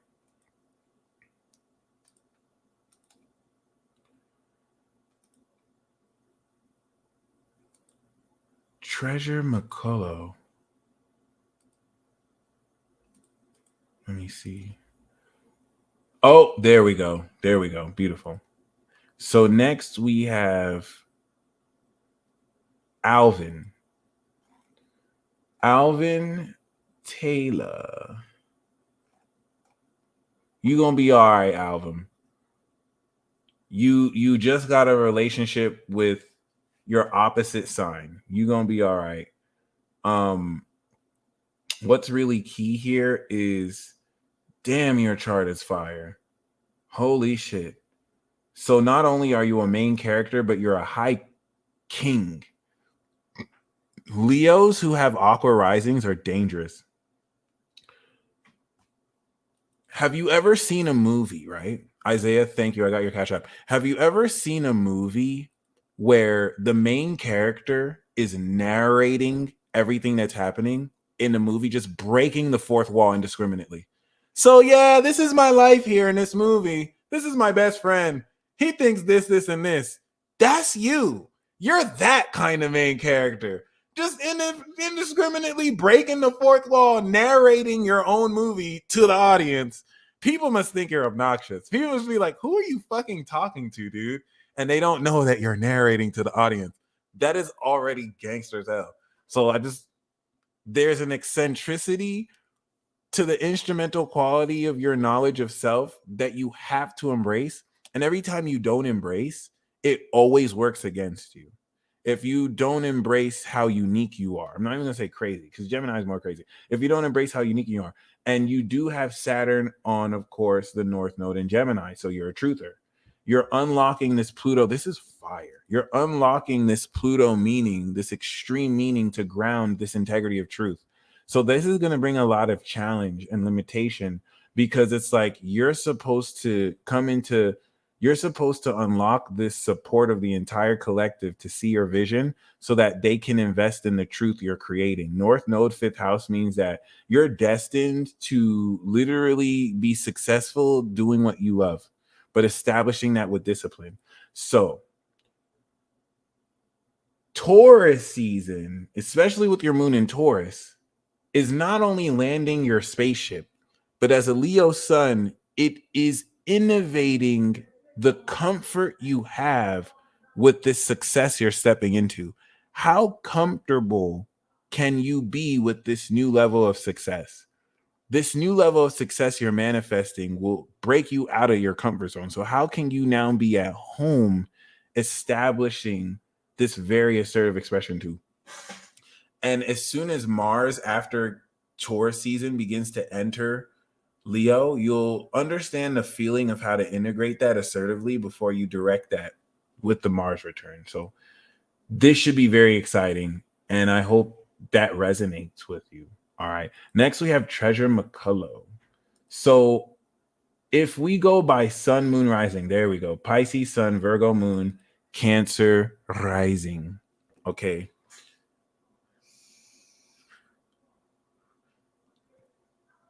As a Cancer rising, right? This puts you in a position to once again tap into the squad, right? Treasure, as a Cancer rising, you are manifesting the value of an individual collective that resonates and aligns with you. So this is the best friend squad. This is also gross pay before net pay, which will be your Leo season. So this is putting you in a position to see who your real friends are, to innovate the quality of these friends, who aligns with the sense of your value. When you say you're limitless, who really sticks with that? Quality over quantity. And that's what this is going to really express. But as a Pisces sun, this is also going to make you aware of how the individuals in your circle influence your behavior and how your natural behavior and skills influence the quality of friends you make, which is also very important. And thankfully, with your moon in Virgo, you're going to understand how to put everything together. So Taurus is the pieces of the material coming, and in advance before Virgo season, you're going to already understand how to put all of this together relative to who you're dealing with versus the attitude as a high priestess. All right. And embodiment of sincerity of how to critically analyze this, which is key because now Saturn is in your ninth house. And this is what materializes the beliefs of your philosophy. Fun fact about Cancer risings, especially with Neptune there, y'all see the unseen. Pisces is metaphysical.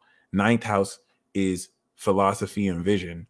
And so through your emotions with Cancer, you feel into the vibe, which discerns metaphysical properties, which is its own sight, which I learned about Cancer. It gave me so much more respect. So this is definitely going to make more intuitive the quality of how you're able to apply this philosophy towards the reward you're gaining for this evolution of your career, and then Jupiter going through your 11th, which will level up the quality of your friendships. So it's just making sure you innovate this before this explosion happens and you have the right people in your circle who will actually, be worthy of how much more successful you effectively will become, if not already are. So let's see. Jacqueline Westlake, please email me your chart. I don't think, let me see.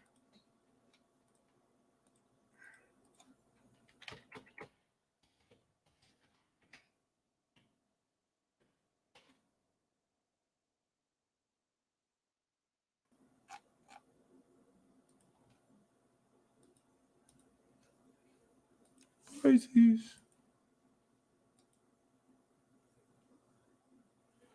Yes, please send me your sun, moon, or rising.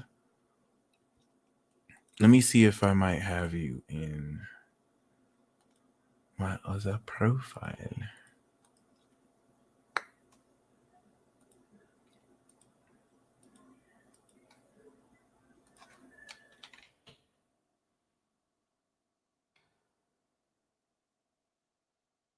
Jackie Westlake, I do.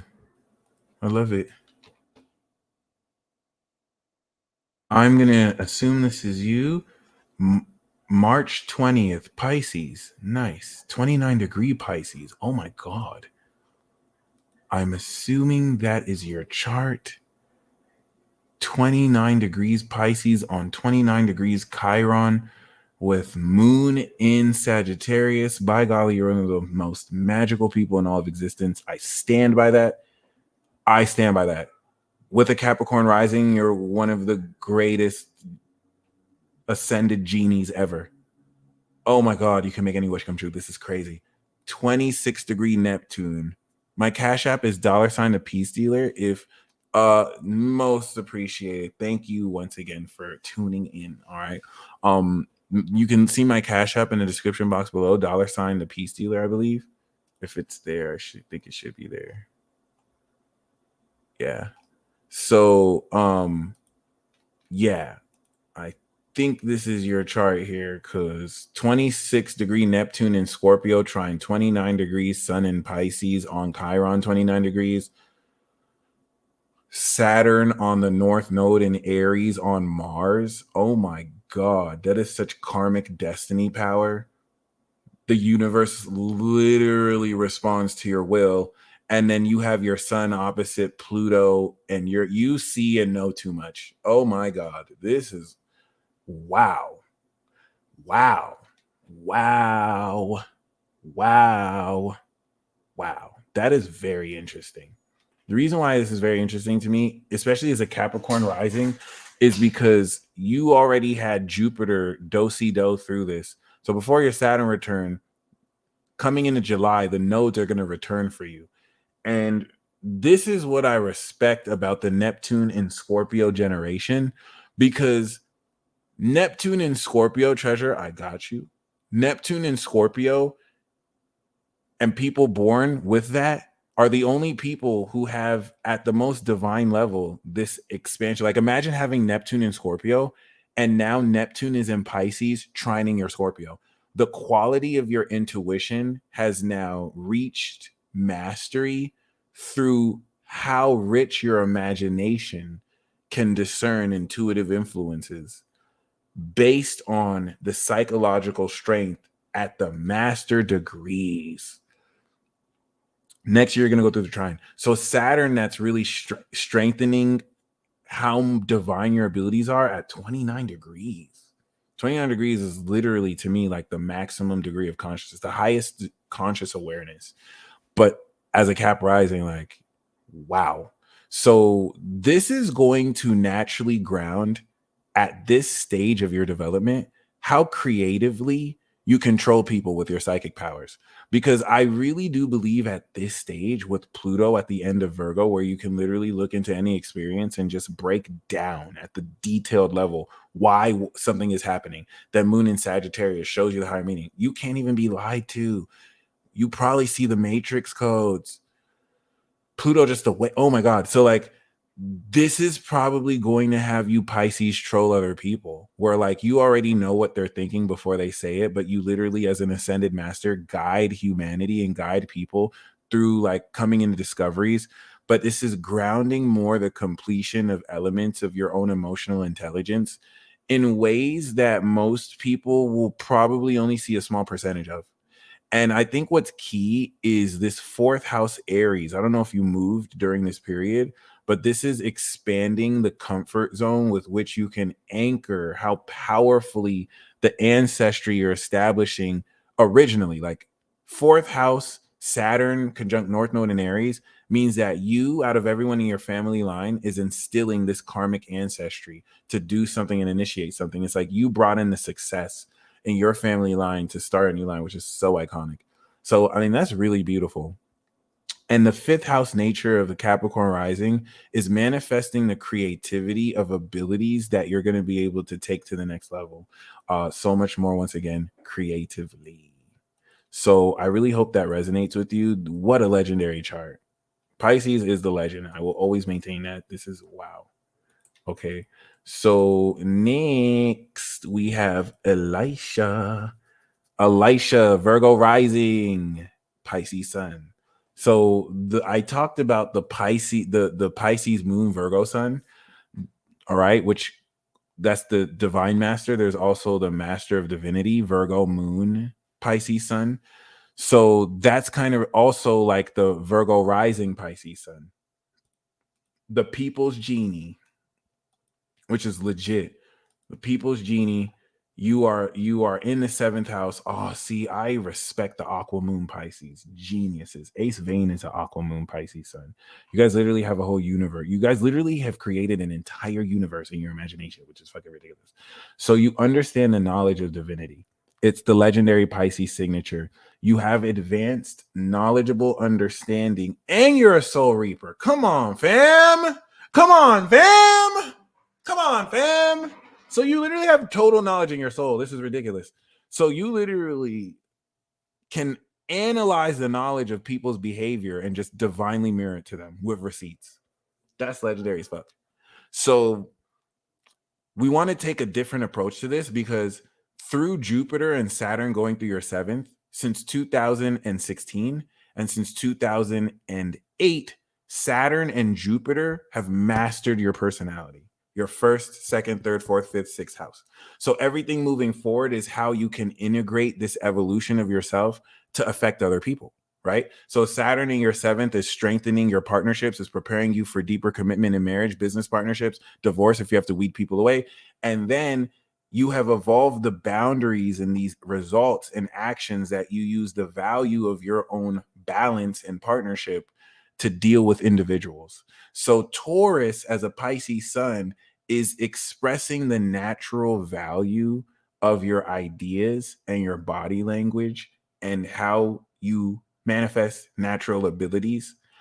With Uranus, it's literally manifesting your ideas just by thinking them. But now you're teaching people this ability you're mastering. So Taurus season is going to be with the eclipse, the mastery of an ability that you'll instantly begin teaching. Like, hey, I just learned how to manifest instantly. And here I'm going to teach you how. You could be leading by example. Okay. Jupiter that's gone over your Venus is one thing, but Venus going over your Mars and Gemini is also going to bring a lot of attraction in your career, and it's going to invite opportunities through mediating conflict or giving into opportunities, competitive opportunities. You're going to be itching to shine because you're just mastered this ability. So this is going to be lit skis, lit skis. Okay.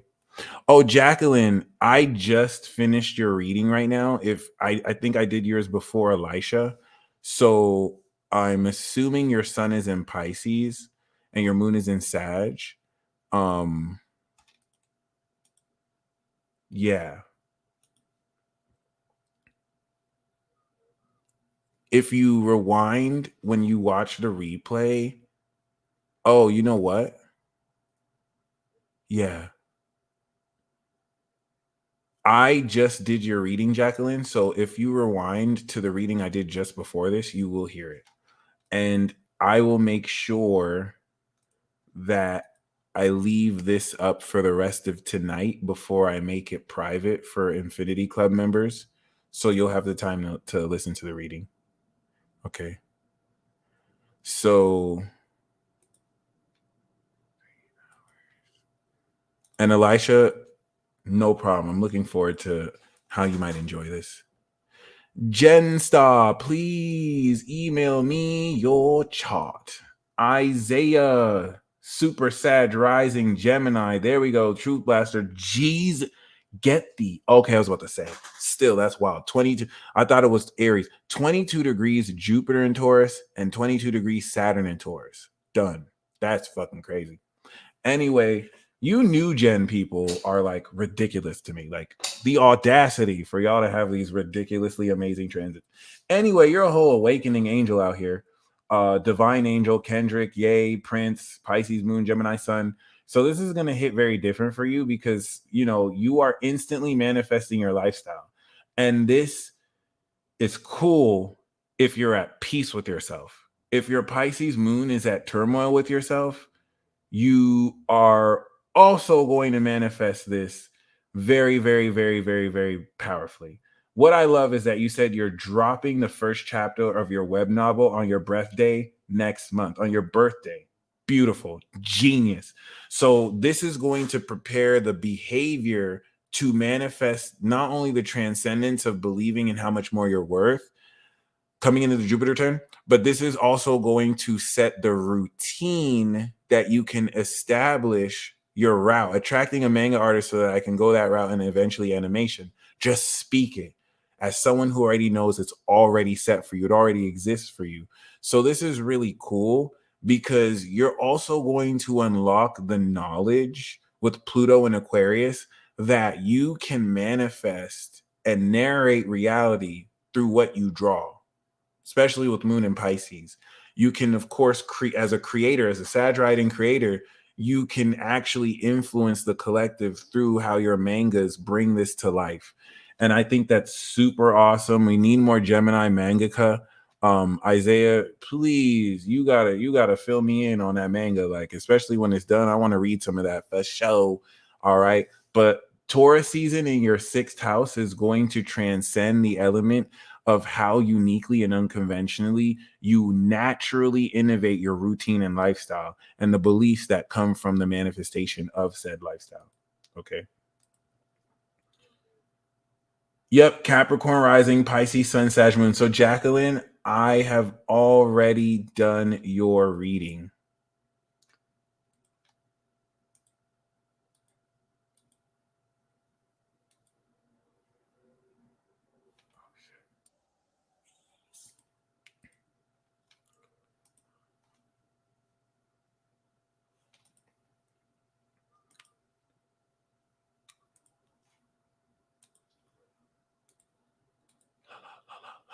Jen Star.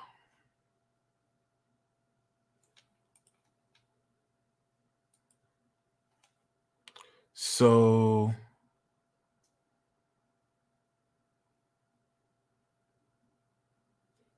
Jennifer, we know you are the natural queen of destiny, and it looks like your AC is in Gemini, so you're an angel. Wait. No, this is the transit chart. Hold on. So you actually have your sun in Sagittarius. Your moon is in Taurus. So your natural ascension, which is dope, which is really dope. You understand the natural quality of ascending your expression, Virgo signature. So this brings consistency to your approach. And it looks like your rising is Gemini. So you're an angel. That's so awesome. I just read, wow, 2 7th-house suns in a row, 3 7th-house suns in a row. Elisha, Isaiah, and Jennifer. 7th house Pisces, 7th house Gemini, 7th house Sag, 3 mutable signs. Coincidence? Interesting. So you show people the truth, basically. As a messenger angel, you got the blasters. You're the archer. You truth blast people. But you have the natural grounded quality of soul to do this, which is important because now Taurus is your 12th house. So this is going to transcend the natural quality of how you believe you can manifest your lifestyle, which is really a really powerful place to be, because as a Gemini rising, Saturn and Neptune in your 10th is literally bringing your dream career to life. And that's what I appreciate with Gemini suns and risings. If you think about what I do, it's kind of Piscean. The 10th house region of Pisces, I didn't know how I was going to make a living with this. I was told it was impossible, but I just kept believing. Now I'm living my dream job. So this is what's happening for Geminis, Gemini risings. This activity of Pisces is daring you to believe in the impossible. And what's cool as a Sagittarius sun is you can manifest it instantly. The challenge to your beliefs are going to challenge your thoughts about yourself as an angel, so that the coolest thing is you have a legendary soul. Gemini rising Taurus moons are legendary souls. These are souls that will always believe in their value to a delusional quality until you realize they're not delusional. You're legendary. This is like legendary goddess energy, especially because, yeah, you even have Chiron on your moon in Taurus. So you probably have what, Uranus in Sagittarius? Oh my God. You channel higher frequency beings and you see and facilitate visions and dreams. You are an entire alien goddess. So you have a very legendary healing soul. You can literally show people natural miracles through your healing. And I feel like this Taurus season is going to unlock more the spiritual belief in your natural abilities in a way that's no longer really a concept, but you're now transforming your lifestyle to really surrender to this path. Be very mindful because 2024 is going to kick off a brand new 12-year cycle for you. So if you feel like you're stuck, you're just really more producing behind the scenes. And this is really, really, really, really beautiful because it's just going to reaffirm how valuable you've always been. And then Jupiter's coming through there is going to prepare for you behind the scenes to move forward and express this message. So surrender, even if things kind of feel like frustrating, it's all going to unfold for you very beautifully coming through into next year, which I love that message a lot. Nayla Oni, Miss Virgo rising with Saturn on it. Woo! As a Virgo rising, this is a philosophical transit. But once again, I want to reinforce that what makes this philosophical is with the nodes. You're taking, like, that's very important. If you're a Virgo or Virgo rising, there's very intangible wisdom that you're able to teach people because Virgo is a social sign. Virgo risings are social personalities. Third house Scorpio is a psychological level of emotional intelligence that enables you to psychoanalyze nuances within social interactions with other people. It's Virgo that notices those details, like this bitch looked at me a certain way. Like, what the fuck? You know what I'm saying? Isaiah, I totally got you. I totally got you. So you have Uranus in Scorpio. Ooh, you're a gangster. I keep forgetting you're a gangster. Shout out to you, Jen. Shout out to the Sagittarius who's killing it. You're a gangster. Yeah, you're a high priestess, Cancer Sun, but you're a gangster. You Aries moon stepper, so you're like original sincerity. You keeps it real. You're one of the realest. So listen, you have Uranus and Scorpio. You can claircognizantly spot nuances in the psychological nature of people's attitude like that. And now Uranus is in Taurus. So you have over your life mastered and completed the ability to take this intangible wisdom of these nuances and bring receipts and teach people. Have you ever seen a motherfucker doing A, B, and C? This is what they're doing. Like, this is you not only leading by example and teaching people, it is grounding an innovative quality to what you're teaching that you can make money from, that could really propel your career. I have a feeling it's really linked towards healing. Yes, because Chiron here is here. It's going to also innovate your ability to heal naturally. So I feel like you can touch people and automatically know where to heal them with, and even completely heal them of things that conventionally touching someone wouldn't just heal them of. And that's where I feel like this is going to break you through with this eclipse.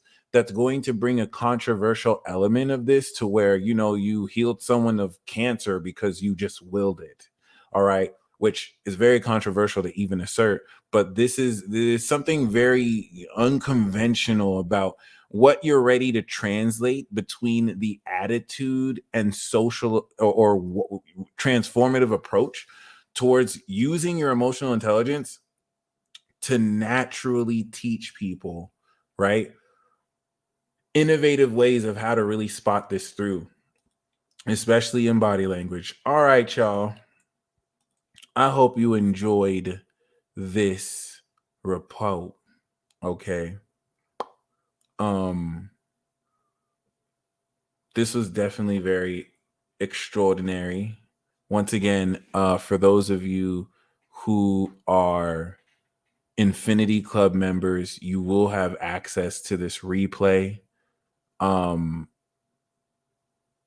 Jacqueline, I don't think you were present when I did this reading, so I'll wait until the end of the night before I make this.